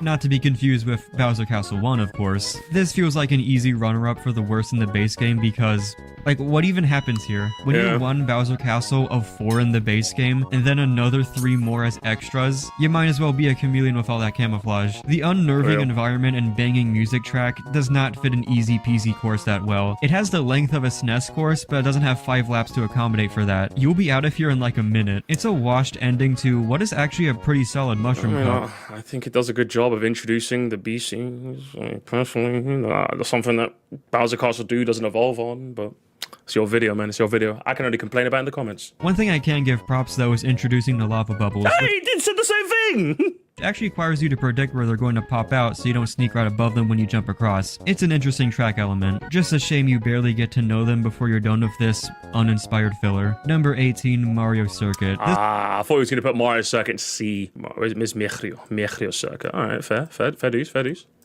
This one is a nothing sandwich supreme. I know that simplicity is supposed to be a circuit track's whole shtick, but this is meant to be a step up from Peach Circuit, and when I'm significantly more engaged in that track than what's supposed to be the next step, you might have fucked up. I feel as if you're going straight for longer and the turns aren't as consistent, and the whole theming of this course is road and trees. But here's the thing, Sam. On my tiny fuck-ass GBASP, I thought that, do you see this thing? This cutout? I thought it was like Mario. Like his head, he's got a nose, he's got like a mouth, he's like smiling, you can see the teeth a little bit. You don't like the cutout of Mario that I thought was Mario when I was a kid with his big ass dome head? You don't like that? You don't see it? That's his head, that's his nose, that's his big ass, big ass grin. You don't see that? You don't see, like, there's his head, that's his nose sticking out. And then, yeah. That's his shoulder. You can totally see it. You can see the stash. Literally, someone said you can see the stash. There you go. See, some people are seeing it. It's perfect. The course icon is really trying its best to make that seem exciting with those fucking speed lines. They should have done the Mario head. Look, it's right there. You can see it again. One right path at the end of the dash panel isn't that useful, but kinda cute. It's sort of like a bit. I'm not tired though. Pit stop. An idea that was more realized in the Mario Kart 8 version. That really goes for the 8 version as a whole. I actually really like that version, probably more than most people do. I was that one asshole in the lobbies that always picked it. And going back to the original... Look, the Mario head, look, it's right there. Yeah, it really just feels like the shell of something interesting, but nothing more than that. But the Mario head though, the Mario head. Okay, how many have we got? I don't know how many we got here. What's the length? It's gotta be bootleg. Chat, it's gotta be bootleg. It's gotta be bootleg, 100%. And then, I think a good chunk, Peach Circus gonna be here. Bootleg's gonna be here. Shy Guy Beach is gonna be here. I think he's gonna like Cheap Island better. I saw one. I moved away before I saw it, so I didn't see it. Bootleg, it has to be bootleg. What do you mean? Even I'm putting bootleg in C. And you're asking me. Riverside Park, I think, gets a B. And then BC2 gets a B, because I think he likes that one. This one gets an S. This one also gets an S. I think Rainbow Road gets an A. Cheeseland gets an S. This one gets an A because of the fun turns. This one also gets an S. This one gets an A. This one gets a B. He's going to say he likes it, but not as much as other people. Same with this one. Same with this one. Boom. Boom. I'm throwing my guesses out of their games. Let's see how many I get correct. Starting off the C tier with Broken Pier.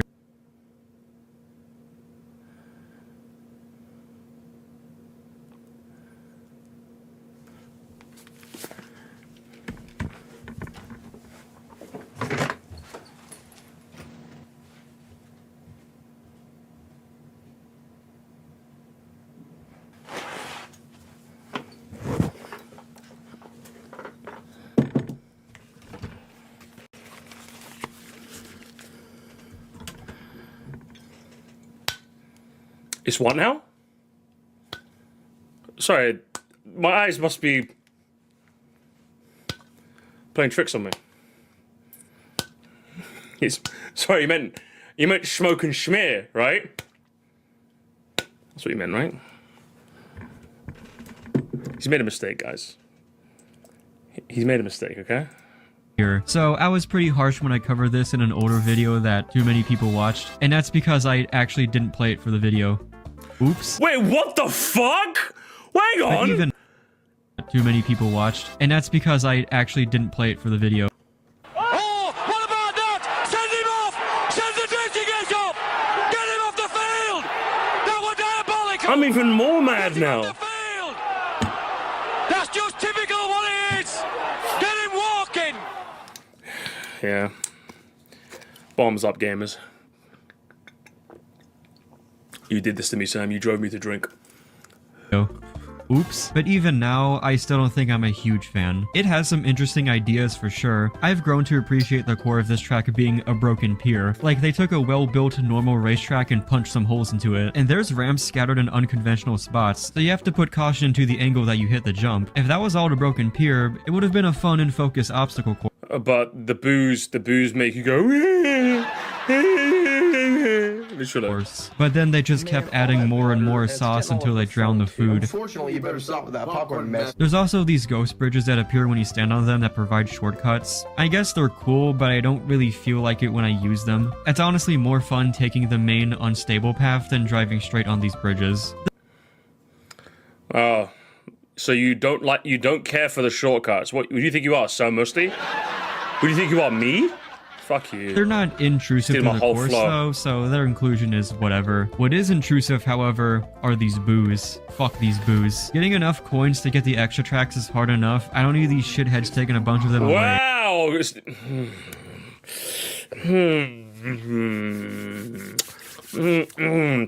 Gamers, I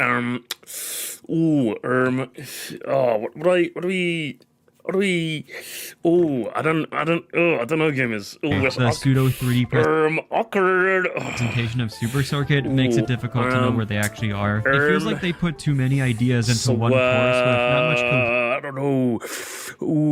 I don't know, Morty. I don't know, Morty. cohesion or relation between them. It's just the way these extra features are implemented that just don't leave an impression on me. And at this, I think other than that one in the middle, all of them are on the sides. So it's another way of the track saying if you're around the sides, you're playing shit, which I think is fair for a Special Cup track to do. But that's if you're asking me, the expert of the game. Point, the spooky boardwalk theming has been milked dry. I just don't care for the presentation at all. I like what they were going for with the core track design, so it's a bummer I don't like the additional stuff and have to rate it this low. It could definitely benefit from a remake. Number 16, Bowser Castle 2. Hey, did I get this one right? Oh no, I got this one right. I said it was gonna be in B. Fuck. Thankfully, this Bowser Castle 2 doesn't activate my fight or flight when it gets mentioned, but it's got a similar problem of broken pier from being all over the place. Listen, Kennedy, you're trying too hard, Kennedy. You've tried like 5 times to rage bait me in the chat, okay? Calm down, You're trying.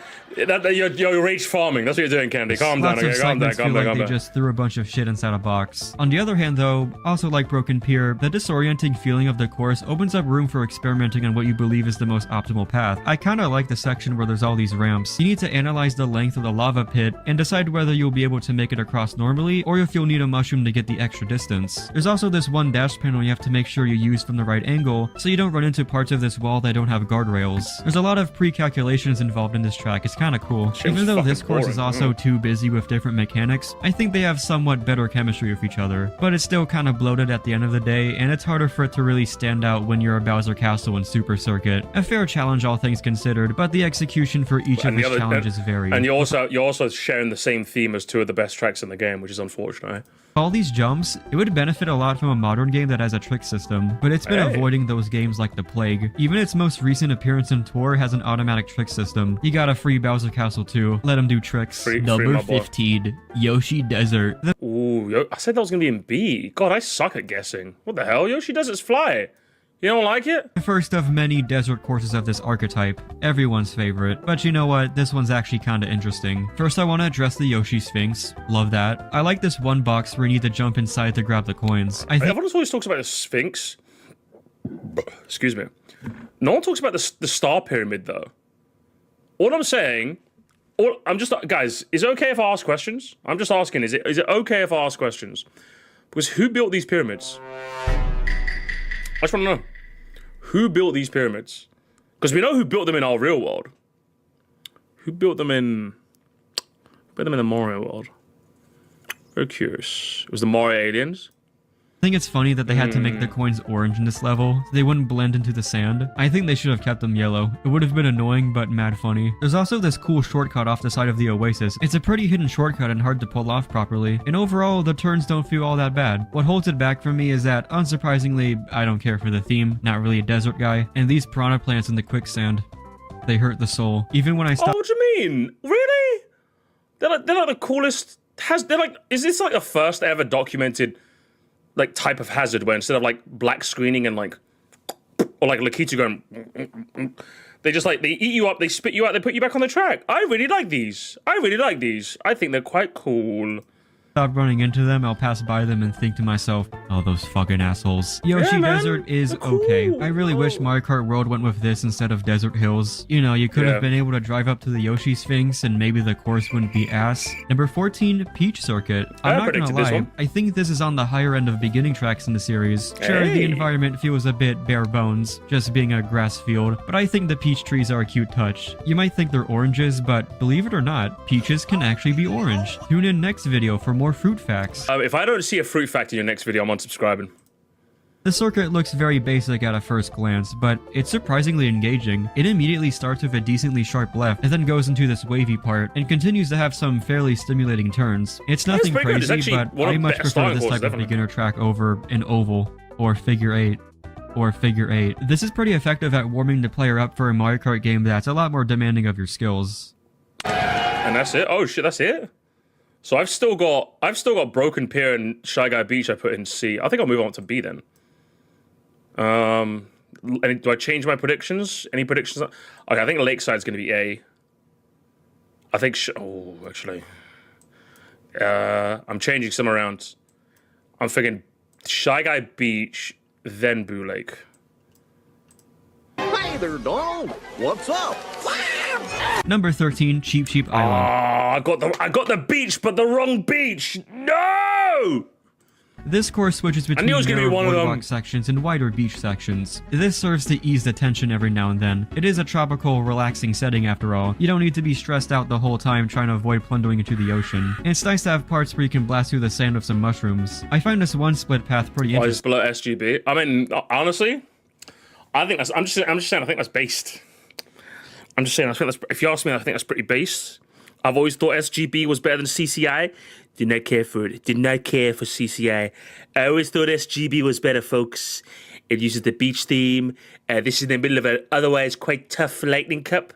I don't understand. I don't understand, guys. I have no idea. Where you're choosing between an item or some coins. What holds this one back for me is... think this base because I love Cheap Cheap Island? Okay, let's not make this about you, okay? Let's not make this about you, okay? I've hated this long before my war with the fish. It's a Lightning Cup track that shouldn't be in Lightning Cup. And that's what I mean gripe with this. It's supposed to be in a cup where things get noticeably tougher. And Luigi Circuit's tough.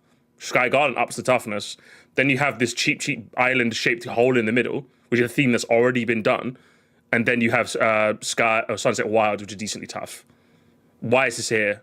You put a track theme that's already been done in a cup where things are supposed to get tougher. Is that it's not very good on the eyes. The big Cheep Cheeps moving around in the distance is a cool touch, but I find it kind of distracting. And the course being dominantly orange and yellow kind of strains my eyes. Somehow too long. Yeah, a little bit, isn't it? It is on the longer side. And I find Sunset Wilds hardly either. At least Sunset Wilds is a unique hazard. A unique hazard that's never been done before. I don't know who else has this problem. Maybe I just need glasses. And not the cool kind. The nerd kind. Oh man, Lakeside Park really feels like the Choco Mound of this game. I switched it over. I thought it was originally going to be B, but I changed my mind. Fuck. It has all the right pieces to cook up something delicious, but then some other chef came into the kitchen and did some weird shit. What is he doing? He's ruining the soup! The road is all No!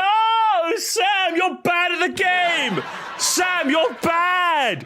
Just admit it! The bump is... I'm gonna die. I'm gonna die alone one day, chat, as the only person that likes the Lakeside Park bump. It's the perfect skill check at the start of a Special Cup. Literally the perfect skill check. Down to the last detail.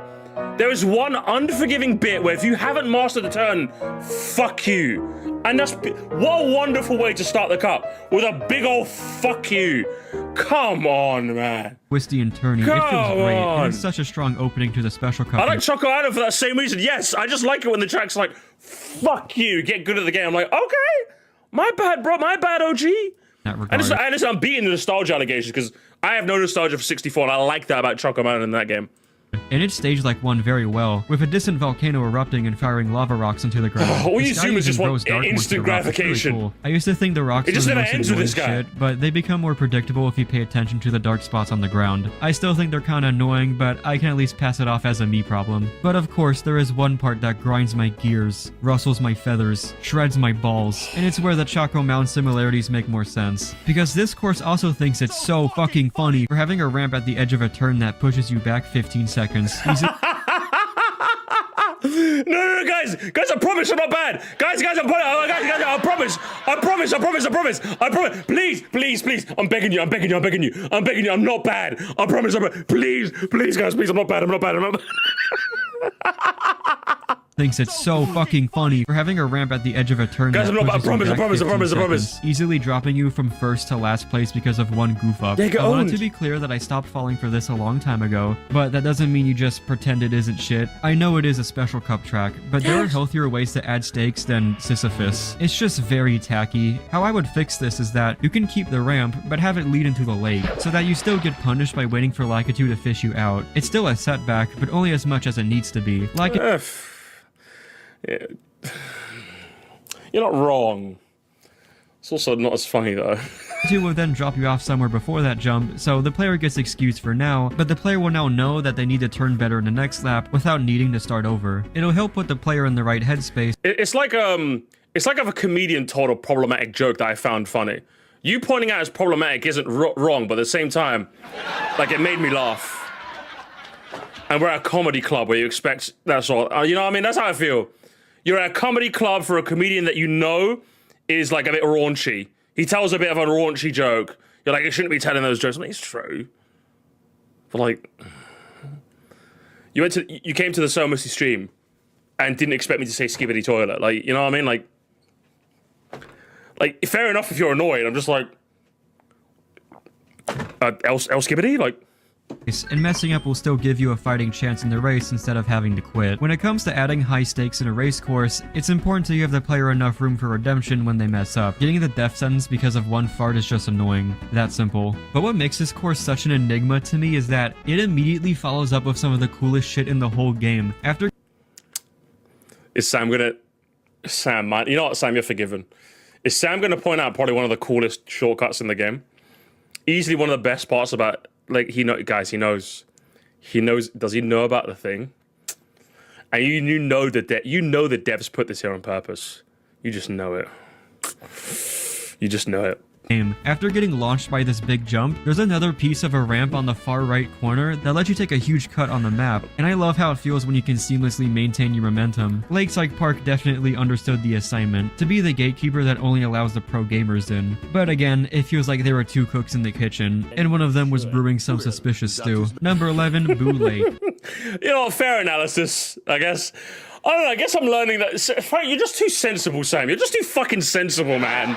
That's the one thing I'm learning about you from watching your Super Mario Kart 1, your 64 one. And, for me, there's two sides. It's literally Morbius, chat. It's literally Morbius. Sam is like, look, come on now. This is bad design and we shouldn't tolerate it. And the dark side is me and it's like, but it's funny. It's funny. So that's me. I'm just like... So the name is false advertising. The booths have a lake like LA has a river. That was one of many reasons why I didn't care for it. But with more time, I actually kind of like it now. It's a minor thing, but I like how the sky gets darker throughout the race. And I prefer the booths staying in their lane holding up some candles, instead of needing me to call an adult. Wait, I am an adult. Bullshit. This is generally well built for a fun race. Like this fork in the road that you can cut through the middle with enough speed. I think I used to not like it before because nothing about it was impressive, but that doesn't mean it can't be good. And I'm glad they got that drought situation. Yeah, for me, that's why I don't like it. You know what I mean? Like Broken Beer does Bootleg's thing, but just like adds a bit more sauce, you know? With some rather suspicious stew, but right to my tastes, you know what I mean? Handled in the future, unlike the LA River. Number 10, Shy Guy Beach. This is a great second level. Hey, it has plenty of open space with just the right amount of hazards. The sidesteppers are good novice hazards, since they simply move left and right, but they still require the player to predict their movement. It also reminds me a lot of Koopa Beach 1 with hopping over the water. The Shy Guy pirate ship gives the course a lot of personality, but its role in the actual race course is pretty lackluster. Yeah, They're supposed to fire cannonballs onto the beach, but like, I barely even see the cannonballs, let alone hit I don't think I've ever been hit by one of these, literally. them. I don't expect to be under constant fire in the second level, but maybe the hostility of a pirate ship just wouldn't be fitting in the first place. I mean, I'd be fine if it was just a background element, but as it is, it's not intrusive, so it's not a big deal, just a bit of missed potential. Number 9, Sunset Wilds. Ooh. Oh, I initially predicted he'd put it in B, but I changed my mind like a numpty. Like a fucking numpty. I thought he was going to put it in B because like, oh, it's good, but it's not as good as I think. Yeah, literally. This is one of the most iconic tracks in Super Circuit, but honestly, it's mostly because of its personality rather than being a super engaging race. Yeah, I literally, I should have second guessed myself, man, because I thought the same. I knew he was going to say that. This is like the number one track where people have probably heard good things when they play it. They're like, it's good, but that's how I felt. I think I put it in C on my original ranking. I'm just like, yeah, do you know what I mean? I like the hazard, but then what you're left with is kind of like, It seems to be inspired by the old American Southwest, and the theme goes perfect with the main gimmick. Yeah, but they weren't woke, though. Is Sam going to mention that? Sam, you have to mention woke in your videos. You have to be political. Which is that after every lap, especially in current climate, you have to. Passes by and the sun gets lower. All the different skybox colors complement the desert really well, and the transitions look so smooth. In Mario Kart Tour, it's a lot more cartoony, and I really like it there too. And in 8 Deluxe, well, it just doesn't happen. Surely, it's because the game engine was unable to simulate a day-night cycle, right? Nah, they just fucked up. Its second most popular trait are the Shy Guys that latch onto your car and steal your coins if you run into their tents. They have some controversy behind them of how they were originally styled after yes, Sam mentioned... Yes, Sam mentioned woke. Sam mentioned what... Yes. Never forget what they took from us. American stereotypes, but it was removed in later versions. Man, I can't believe Nintendo went woke. He literally mentioned it. I was just joking, but sure. You know, fair. And Jamboree TV when I think in my ranking I didn't even mention it because I'll be real, chat. I didn't know about this until I saw people mention it. I literally didn't. I didn't know about the old like designs before I looked before people told me. I did not know that. I literally did not know that until people told me. Oh man, glad to make it to a stream. Welcome to the stream, Samuel. Welcome to the stream, Samuel Ching. Your message has been pinned now. Luigi said his pronouns are he. Man, I can't believe Nintendo went woke. And Jamboree TV, when Luigi said his pronouns are he, they, I threw my Switch at the wall. I like how their tents are positioned within all these... Honestly, it's why I have not bought Jamboree TV, if I'm being honest. Like, I saw a review of it, but when people were saying it was bad, people were like, oh, it's like different, it's like disconnected from it.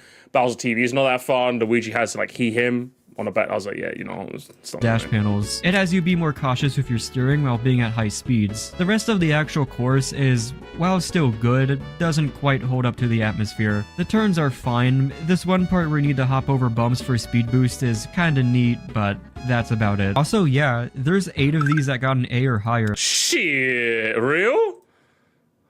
My brother. Oh, so this is the... Oh, hang on, here we go. Now we can play the game chat.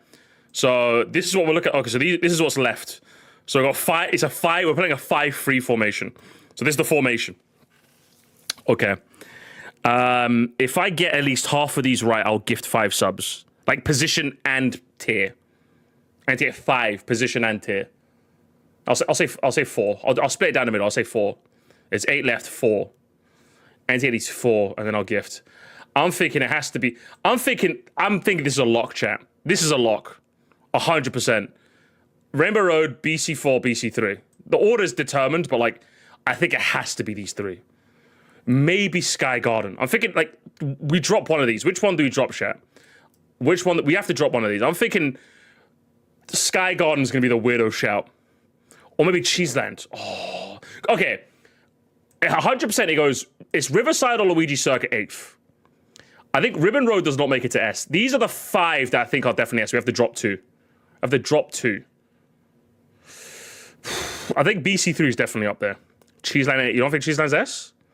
This Sky Garden will be A? Do you know what? I'm going... Oh, I'm gonna go... Okay, I'm gonna go... Oh, actually, I know, chat. I know. He's not gonna do BC4 because he's gonna prefer the tour one. That's what I'm thinking, chat. He's gonna prefer the tour one. So I'm thinking it's Sky Garden, Rainbow Road, Sky Garden, BC3. That's my prediction, chat. I think I'm locking this in. Chat. I'm locking this in. No, I'm locking that in. I'm locking this in. Ribbon's gonna be S. I don't think Ribbon's gonna be S. I'm locking this in, chat. I think I'm locking this in. It's gonna be Riverside, Ribbon Road, GBA Luigi Circuit, Cheeseland, BC4, Rainbow Road, Sky Garden, BC3. I'm locking that in. That's pretty sick. Come on. Am I getting one right correctly? Please. Starting with Bowser Castle. Oh, I'm already off to that's terrible. Oh, that's terrible. We're already off to a shit start. Oh, no. Oh, I thought for sure this would be an S. Oh, I'm cooked. 3. For what's yet another Bowser Castle in Super Circuit, it does an excellent job sticking out from the one bunch. I thought was number Instead of 1. red and orange castle halls with the rest, this one takes place outdoors under the stormy sky, complemented perfectly with the blue tile set. It's pretty stressful the whole way through, whether it's the contained paved areas where shells can ricochet, or the grates over the lava where you need to drift cautiously so you don't burn alive. This item box is in a delightfully devilish spot. If you come in at a bad time, you will get denied by that thwomp. But the ending straightaway has to be my favorite part. I love all that those bit. Pockets on the edges make it so that one bonk is life or death, and the cherry on top is the detail of Kamek flying around at the end. And let me just say, the course icon might be the hardest shit. Feel free to screenshot. It's easy to... One of these days, I want to have a blown up version of this and hang it on my wall. This is easily the best thumbnail ever made in the series. Literally. I'm saying this is literally the best thumbnail ever made, track thumbnail ever made in the series. 100%. And that's not even nostalgia as well, that's just facts. That's not even my father. Fuck my father. Easily the best one ever made. Easily the best one. Kid named Moo Meadows. Moo Meadows is just memes and fun, okay? This is literally the best one ever made. Feel free to screenshot. There's still one Bowser Castle in this game that remains superior, but this is well deserving to be iconic. It also helps that it reappeared in Wii, so it's likely the most iconic one to younger fans like myself. And then it came back again in Tour, but it just looks like the other Bowser Castles. You know, maybe they just didn't have enough storage for the new assets in the game that constantly updates with new assets. Nah, they just fucked up. Number 7, Riverside Park. Oh, that's rough shit. I guess that'd be 8th. This reminds me a lot of Koopa Troopa Beach from 64, where it's amazing by Mushroom Cup standards. It has a high skill ceiling despite being an early track. Close. It's also similar with having a ballsy shortcut across the water. Hey. The appeal to this is really simple, just how fun these turns are. One look at that minimap and I start rubbing my hands. It has everything, 90 degrees, hairpins, even a 270 at the very end that leads into a jump. You wouldn't expect the game to have this much so early on, but I'm really happy they wanted to did. test Really your lets you know skill. that Super Circuit is not for the faint of heart. Or maybe it is because the game is for old people. Number 6, Cheeseland. I guess this would be 5th. And it turned out fucking... I want to be one off. I want to be one off everything, aren't I? Fuck. This is fucking glorp shit, man. Yeah, this one speaks for itself. Any ideas you could get out of a land of cheese, it's here. There's mice that zip across the road. I really love the one that sneaks around in the opening. I like it. It's fun, isn't it? It's so cool. Schemer up to no good. The background is really pretty and gives off the feeling we're on an alien planet. Or we could be on the moon if it's playing off the whole "the moon is made of cheese" thing. The music slaps too. Not far behind Bowser Castle and Sky Garden as my favorite. It seems like a slam dunk, but there are some parts that kind of feel sloppy. Specifically these jumps with the dash panels behind them. If you take the jump on the edges and miss the boost, you won't have enough speed for the jump and have to redo part of the race. I know it's easy to prevent that from happening, but I don't think that should be a thing that could happen in the first place. It is a rare occurrence, but if it does happen... The Morbius-shaped Musty in the corner of the room, but it's funny. It's funny, Sam, it's funny. It's so funny. I'm laughing. It puts me in a shit mood, but that's really all I have to critique. Even with that, you are left with one of the most creative Mario Kart courses ever. Number 5, we have Ribbon Road. I thought I was gonna be 7th. Yeah, I'm all over the place, chat. It's over. This is such a fun and creative theme. We're racing along a giant present ribbon. The road is fairly simple and straightforward, but there's a lot of tiny dash panels that you can try to hit, as well as the batches of coins if you're aiming for unlocking the extra cups. When you manage to chain one dash panel after another and you make the CPUs eat shit, it feels great. It's fairly easy to play the normal way, but it takes a fair amount of practice to optimize. It's a feel-good course from any angle. If it's casual and you just want to take in the playful music and environment, or if it's exhilarating trying to maintain your high-speed momentum. Though I am curious what's actually inside all these presents. I like to believe it's all the toys and dioramas in the remake, so it kind of tells a story between the two versions. And 4th, we have Luigi Circuit. I thought that was going to be in 6th. In my opinion, one of, if not the best circuit in the series. Yeah, true. Honestly, those hairpin turns, the headless man chat. You know the mini map. The mini map looks like a headless man. Big fan. I know, what an achievement. I swear it's better than it sounds. I adore the rainy weather, in what seems to be some sort of airfield judging by the Luigi blimp, that if you pay close attention, actually takes off in the middle of the race, into the skies, continuity, maybe over a garden. continuity. Circuits tend to be very generic and straightforward in their tone, just your typical bouncy, sunny racing atmosphere, so it's refreshing to have one that's more gloomy. And also, one thing that I kind of like is it's raining, and you can see the rain takes an angle where like it's hitting you, right? Isn't that just kind of cool, chat? Isn't that just kind of cool? That's layered over a racetrack that is overall pretty fun from start to finish. Given it's the 3rd circuit, it allows itself to be the gateway to the more challenging half of the game. You got plenty of curves and sharper turns, and the road being slippery due to the rain adds a whole other layer of trickiness, as well as those puddles you can try to hop over, really just for fun. I always look forward to a round at Luigi Circuit, and it should have been a bigger inspiration to circuits in the future, but instead they choose to do the same dry, broad daylight milquetoast shit over and over. Its theming and track layout far excel the expectations. See, now you know why I hate circuit tracks so much, honestly. I had this as a kid. This is what I had. Circuit tracks used to be something. Think about it, the circuit tracks I grew up with was GBA Luigi Circuit, GCN Luigi Circuit, and GCN Mario Circuit, which are like 3 of the more solid circuits in the series. And look what we have now. We used to be a community, chat. The Nintendo community used to be a thing. Now it's all just Switch 2 bad and Mario Kart 1 bad. And all just pronouns and politics. Good track. It makes for a really fun course on its own. And with that, we have reached the top 3, all of which have achieved the goated status of S tier. I still have a chance of getting 2 right, chat. I'm obviously not getting this one right. I still have a chance to get these 2. Please, I want to hear the Rainbow Road music. Please, please, please, please, please.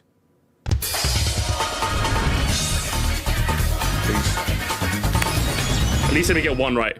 If treading through all of these Bowser Castles meant building up to Bowser Castle 4, I'd say it's worth it. This one is so goated. It's an incredible endgame gauntlet full of sharp turns and divisions in the road. It is very fun, Every part of the track... Again, I just prefer 3. I just like... Do you know what it is? I think 3's aesthetic just carries me over, if you ask me. Has a different flavor of excitement. I think they're both amazing. Over to lava pits of good timing, or you could just go around them if you're lame. You got boosting through an extremely cramped path for an item box. The thwomps are moving, that's when you know shit is real. You got Mecha Koopas that, while they simply move left and right, having you move diagonally makes it harder to weave around them. I'm pretty sure it's also the longest course in the game, and it really fits for this ultimate test of your go karting before the Rainbow Road finale. The background being this giant pulsating bomb is also very menacing. It's like we're in the core of Bowser's castle. I think this jump before the Mecha Koopas could have felt a bit more climactic, something more like Lakeside Park, but those small things barely bog down. I also wish the Mecha Koopas had like a second section.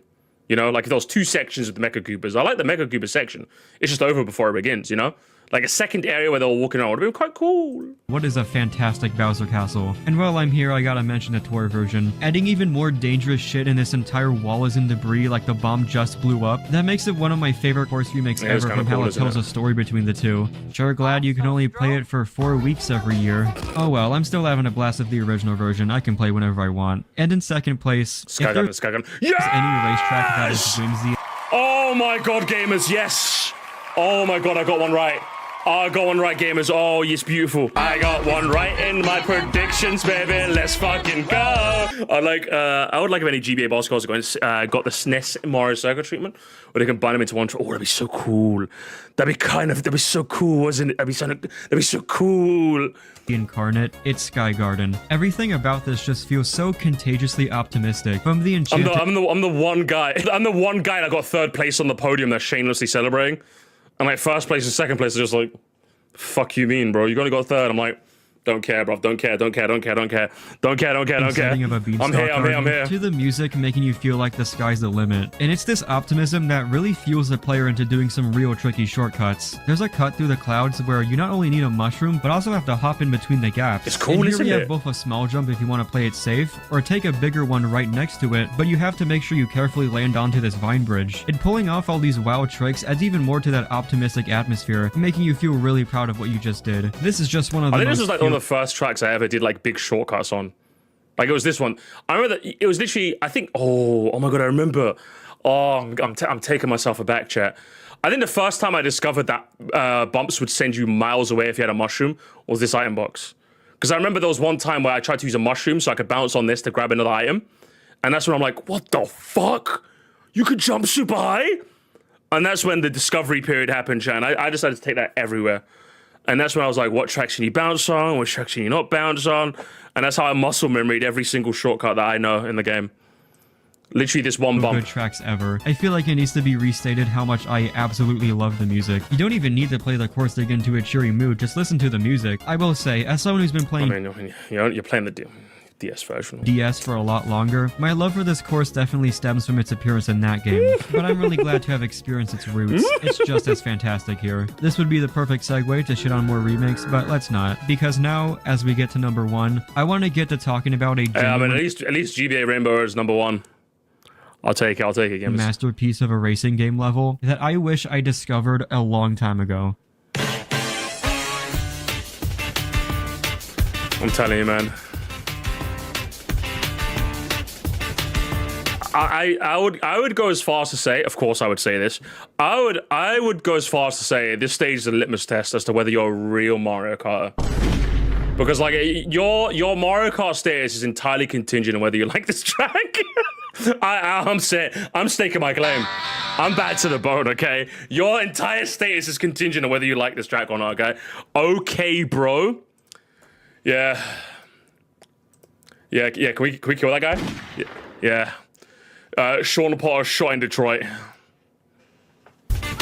Guys, get Super Circuit just so you can play its Rainbow Road. I shit you not, this is at least in the top 5 of the whole series. Some of you might raise an eyebrow, and I get it, I wasn't on board either the first time. I just thought it had an interesting gimmick that made for a pretty fun course, and that's it. But man, this is not something you play only once, or even a handful of times. You play this over and over again just from how addicting and rewarding it is to master. Those feelings you get from Sky Garden are amplified like 10 times here. The kick of this Rainbow Road is that the edges are lined up with ramps. At first, it's going to make you feel even more cramped and pressured to stay on the track, when their purpose is actually the complete opposite. For the more dauntless players, you can pull off some of the most ballsy techniques in a racing game. The shortcuts these ramps open up can be anywhere between small cuts through corners to leaping over half of the goddamn course. You can finish a lap in less than 15 seconds. What the fuck? It's not easy to pull off the larger cuts, but when you stick the landing, the dopamine is off the charts. And I think another thing I think I mentioned this in my ranking, is that the bumps serve a very good purpose. I think one thing that Intelligent Systems doesn't get enough credit for is they kind of knew, that, like when they were trying to translate this game, like the Super Mario Kart style into GBA, they were like, oh, hang on, these controls are like really fucking hard, right? They're like really fucking hard. So a lot of the tracks like are really wide to accommodate for that. I think you even see this in Peach Circuit. Like that first turn is really wide to accommodate for the fact that the controls are quite hard to master. And I think even in this Rainbow Road, they commit to that friendliness by having the Rainbow Roads have bumps on the side, meaning that if you just slightly touch the edge, you won't immediately fucking die and become 8th place. You can have a slight chance the course correct, but it isn't so handholdy that it ruins the whole experience for you. I don't know if Sam will mention that, but I will, because that's one of the things I absolutely love about the bumps is that it serves as a fair but not like super handholdy, difficulty like suppressant, and of course, indirectly causes like one of the most fun games, Rainbow Roads to play, literally with the bumps and stuff. My favorite part has to be going off that one path with all the speed boost and launching yourself off to the right at just the right angle. And failing these jumps feels so miserable yet so deserved. And that's but one of so many different opportunities. The genius of this Rainbow Road is that the actual road is merely a suggestion. Your racing map could look like this, but it could also look like this, or even this. You create your own path around the actual road. It's so brilliant. I look at the speedruns and hope that one day I can pull this off myself. That'll never happen, but I'm still proud of what I can do here. Even for those who want to play it straightforward, there's still some things that keep you on your toes, like the thunderclouds that shrink you down, and the shooting stars that can catch you off guard. This is a course that is entirely what you make of it. The stakes are only as high as you want them to be. And I think that's another thing. I don't think I pointed this out. I'm glad Sam did. Even if you're just playing this normally, I still think it's a decently compelling racetrack. Do you know what I mean? Like in terms of the types of turns you have to pull off, especially relative to the control style of like the GBA. Do you know what I mean? Like, I really like this. Like, on every front, this racetrack is amazing. This track is fantastic in spite of the fact that you can jump around this track like a fucking frog. And that's just what takes it to brilliant. This would be like an high A, low S tier track. But then the bumps are just like, oh, this is generational. This is like this is a generational racetrack.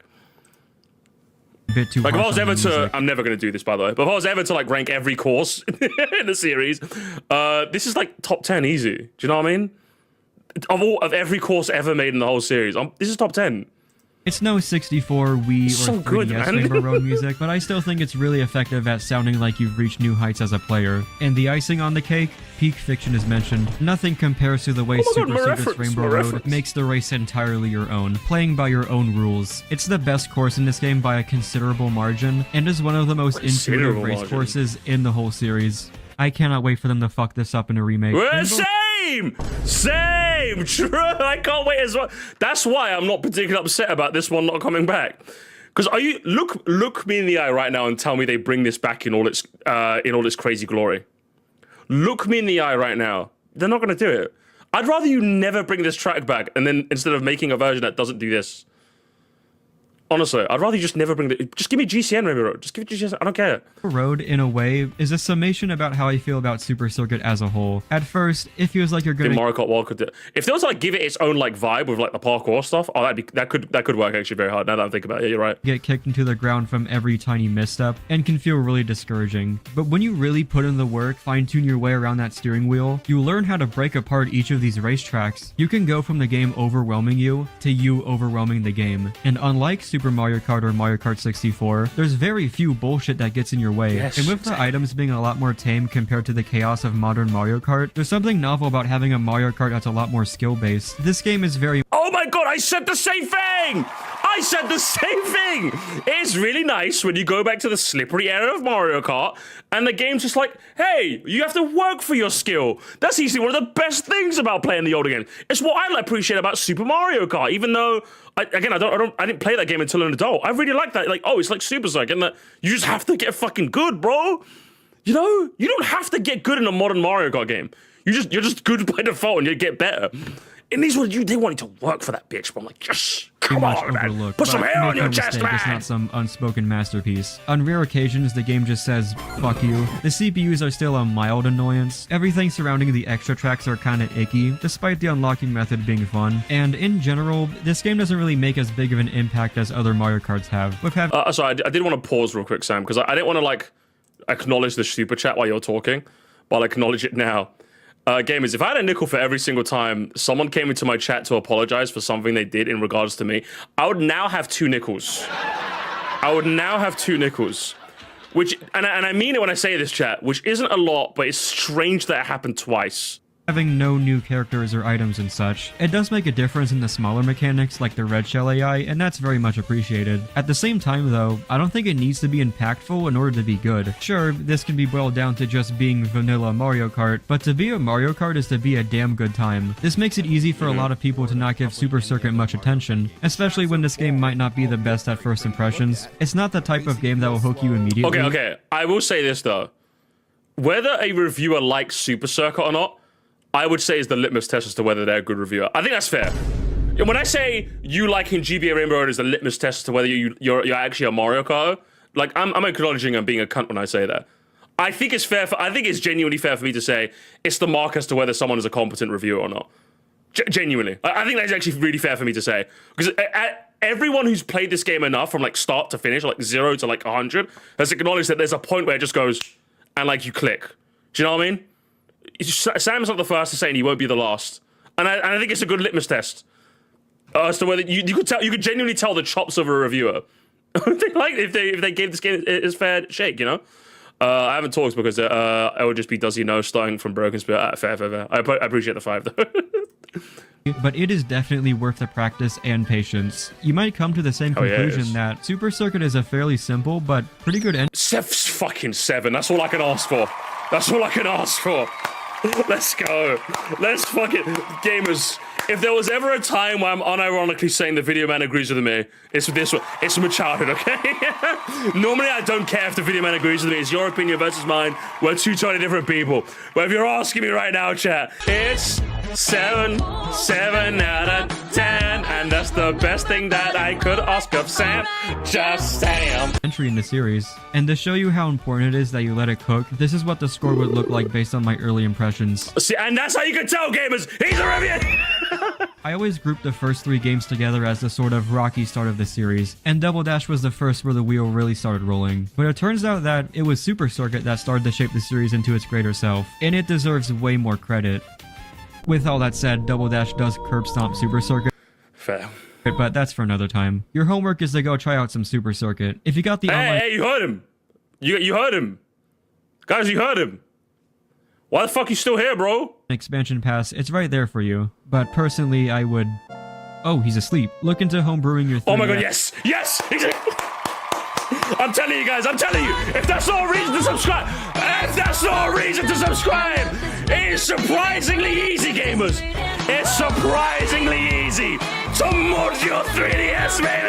And download it from the 8 shop. This thing is infamous for being really easy to mod. Yes, I got confused, so my sister did it for me. Really? Was it? I think it literally. Again, I think of myself as not particularly smart, but I don't think it took me ages. But fair dues. Thank you for watching to the very end. Wow. We're gonna read the old Mario Kart trilogy this year. Oh my god. I'm gonna start this trilogy. Oh my god. I'm gonna cut back on my go. No, not Mario. No. You mean you want to play other games? You want to talk about other games? No. That's fine.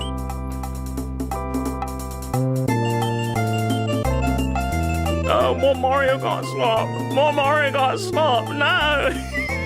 Although I'm not gonna pretend, chat. It does get like really nostalgic when like someone comes into my chat and goes, "Oh, hey, Musty, first time being here. Have you seen that shortcut uploader ranking? Have you seen that shortcut uploader ranking?" And I'm like, come on. World tour's done, brother. Like the janitor literally cuts to the janitor. Oh, you looking for the world tour? Yeah, that's gone, mate. Literally. Oh, man. Solid stuff. Gamers, you still got it, Sam. Nephew still got it. There we go. Nephew still got it, chat. Nephew still got it. What can we say? I've got 2 tabs open. I've got 2 tabs. Small Chungus react stream? That's this one right here. Oh my god. Video isn't. Oh, it's not unavailable in my country, gamers. My own live stream. My own live stream is not available in my country. Shocker. You forgot the meme at the end of the video? Oh shit, there's a meme at the end of the video? I hate. Oh, Musty, you have to see the. Musty, you have to see the post credits. Musty, you have to see the post credits. I'm getting post credited in a fucking Frying Pan Sam video, yeah? Alright.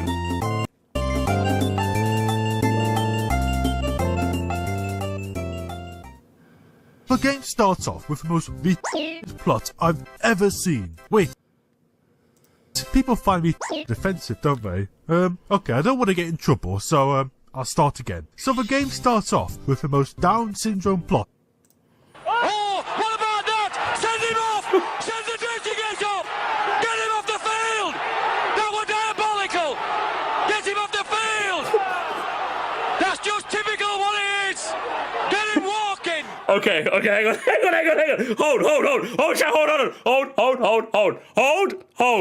Hold. What video was that? Was that like Mario? I think it was Mario Party Advanced, if I'm not mistaken. The lonely Kuma. Hang on. Mario Pinball Land. Okay, thank you. Mario Pinball Land. Okay. You know what? I'll give him a pass. I'll give him a pass. Alright, Jack. I'll give him a pass. 10 years ago. I'll give him a pass. Fair. I think that's fair. If it was any time this decade, I would have been like, that's about right. That's about when the word was still in massive circulation. There's probably, if I was making videos back then, or if I was making, you probably would have caught me saying in a live stream, do you know what I mean? Back in 2015. But, fair. Still a ridiculous clip. Still a ridiculous clip, do you know what I mean? Diabolical. But I'm not going to rake it. I'm not going to lie, chat. There was a part of me that was just like, do I start drama with him on Twitter over this? Do I start some drama gamers? But I'm like, nah, it's not worth starting drama. Actually, no, it'd be even funnier. Oh my, gamers, it'd be even fun. What? Would it be even funnier? Oh my god, chat, it'd actually be kind of, oh. Well, now I'm feeling, coward, we have a new world to conquer. No! It's a 10-year-old clip! Don't do it, coward. We must post the clip on the... I'm feeling evil, gamers. I'll decide how I feel in the morning. Until then, let's have a look, shall we? He does already hate you, Moresty. No, Moresty, no. No, Moresty, no. Coward. We wouldn't like you if someone dug up your 10-year-old videos. I wouldn't like if someone dug up my 10. No, you become the very people online you swore to destroy. But Moresty, you're forgetting the most important rule. It would be funny. It would be so funny. You know, it's not worth it. If it was this decade, it would have been worth it. So you're telling me the real Super Mario Kart race was the races you made along the way? True. Give that guy a true. The fact that there's no Super Circle course in Mario Kart is upset. Gamers, we did it. We found it. Yes. I'm down for it because it's true. Okay. Gonna find a 12-year-old kid who must be saying he likes Movie Highway. It doesn't exist. Okay. It doesn't exist. Finally, someone said 9/11 was bad. Has that become our stand-in for, like, beyond, like, ice cold, like, Antarctic freezing take? Does that become our stand-in, gamers? Super Sega soundtrack slander will not be tolerated. Not true. You know, it kind of makes sense that the series with item luck is usually that decides the outcome in a casual setting. So Black Sheep is the only real game with a skill flaw. Ain't no bagging gonna help you when I'm on jumping across half the track. Real game is real. A friend of mine told me to watch this. Your editing is awesome and I love your sense of humor. Also, I haven't really put that much time to Super Circuit. Never make see they're getting it. Always like the remix of the track, including the Rainbow Road and SRB2 kart. So I should lock in and play at some point. Real. I laughed and cried. So did I. Ace Attorney mentioned. True. I'll tell you one Super Sega. Yes, it's true. It's true. Even Matthew Smartthew said it. So real. You guys are so real for this. You'd best have a critical analysis of mangoes in your Double Dash video. True. I won't forget the mangoes promise. Fucking pineapple. Unreal behavior. Almost as unreal as Potato No 57 getting a gift sub from Mario Adventure Gamer. You better say thank you. I can't believe you dissed this. True. Honestly, you can call it adult. You can call it an adult pro. What's this? Some candles. Instead of needing me to call an adult. Wait, I am an adult. Yeah, you got adult, but you call it an unk. That's what you gotta do. You gotta call it an unk, like me. So what's going on? Okay, Sam, can I delete this comment? Sam, please, Sam, give me a sword. Sam, please. Sam, you have to give me a sword. Sam, can I kill these guys? Sam, can I just come on, let me chuck hammers with them. Let me kill him. Can I kill him? I want to kill him. I want to kill him. Let me kill Sam. Give me the power. I swear, I promise to use my powers for good, unironically. I know in my chat I banned someone for like looking at me funny. I'll only ban people that mention my name because I can't stand it. Okay, I can't fucking stand it. It's so unbelievable. My favorite fruity, yeah? Shit. Didn't know you were like that, Sam. Very woke of you. Very pronoun heavy of you.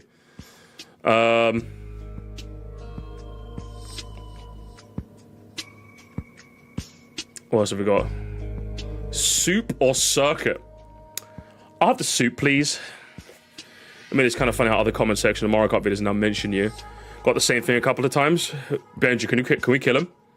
Benji, can we kill him? Benji, give me a sword. Let me kill him. Let me kill him. I hate him. The only one I let people get away with it on was Bandy's re-ranking. Because that video literally only exists because I made my video.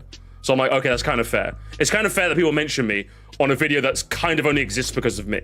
When people just do it like, oh, Samus is gonna have it, kill me, just kill me. Kill me. Like, put one right there. Right here. Where do you wanna go? Where is it? Where do you wanna go? Choose the angle, I'll pull the trigger, okay? I really like a super circuit, and it's one of the best and one of my favorite aspects about the game is jumping circuits. So, some of the, again, the tech you can pull off, especially the Rainbow Road. Once you get a hang of it and the game clicks, you really get it. I really like this game. Good video as always, Mr. Sam. Downvote. Actually, I'll vote. Downvote, then I'll vote.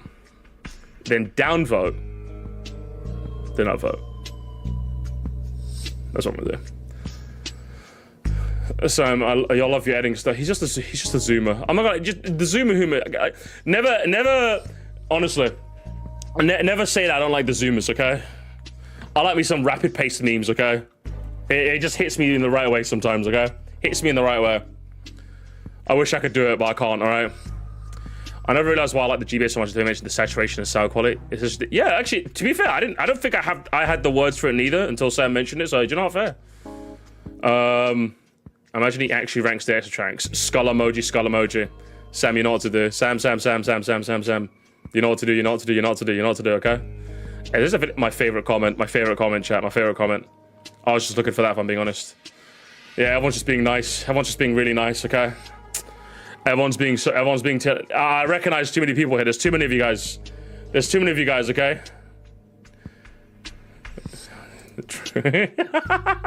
Finally, someone's.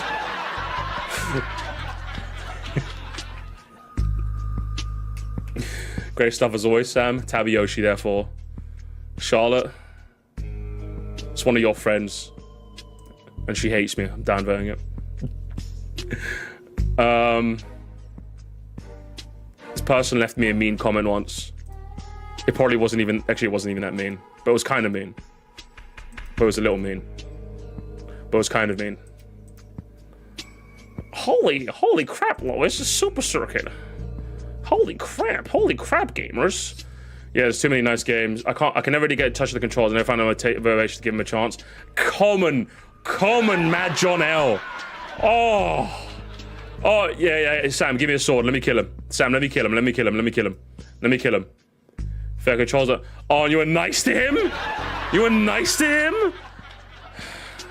Mods, give this guy a hammer, okay? Chuck hammers at him. Can we chuck hammers at the downfall of Mad John?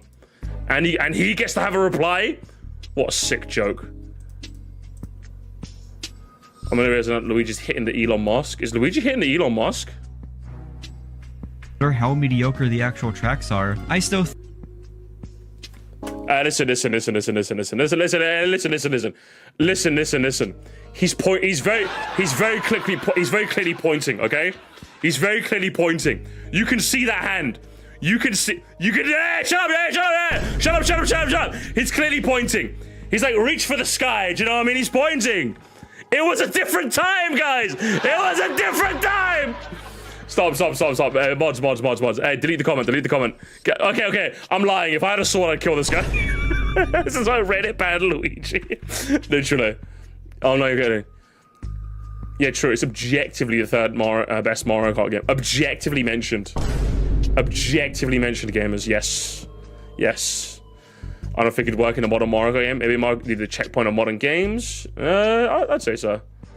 I await their Mario Kart 7 where we're all unnecessarily mean to a very good game. Oh my god.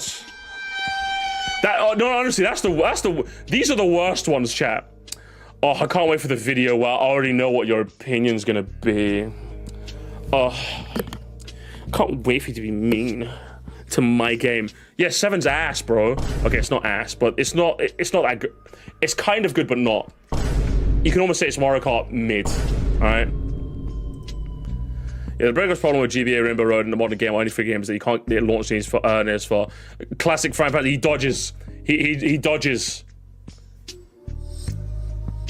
He dodges the Super Circuit is bad. Wrong, nitpicking, and biased, but true. Actually true. Killed him. Killed him, gamers. Killed him. And there we have it, gamers. Is your Bravo 6 for the evening, okay? What the hell did I just click? Why does it keep making me click stuff? Why is everything unavailable now? Sam, what have you done to my YouTube? Why is everything unavailable now? I think it's pretty obvious by now. I think it's pretty obvious that you hacked my PC. Everything's unavailable now. Either way, complaints aside. Listen, I already gave you your dance number. I'll give you like a second of Lady Gaga, okay? We'll leave it there, games. Good video, Sam.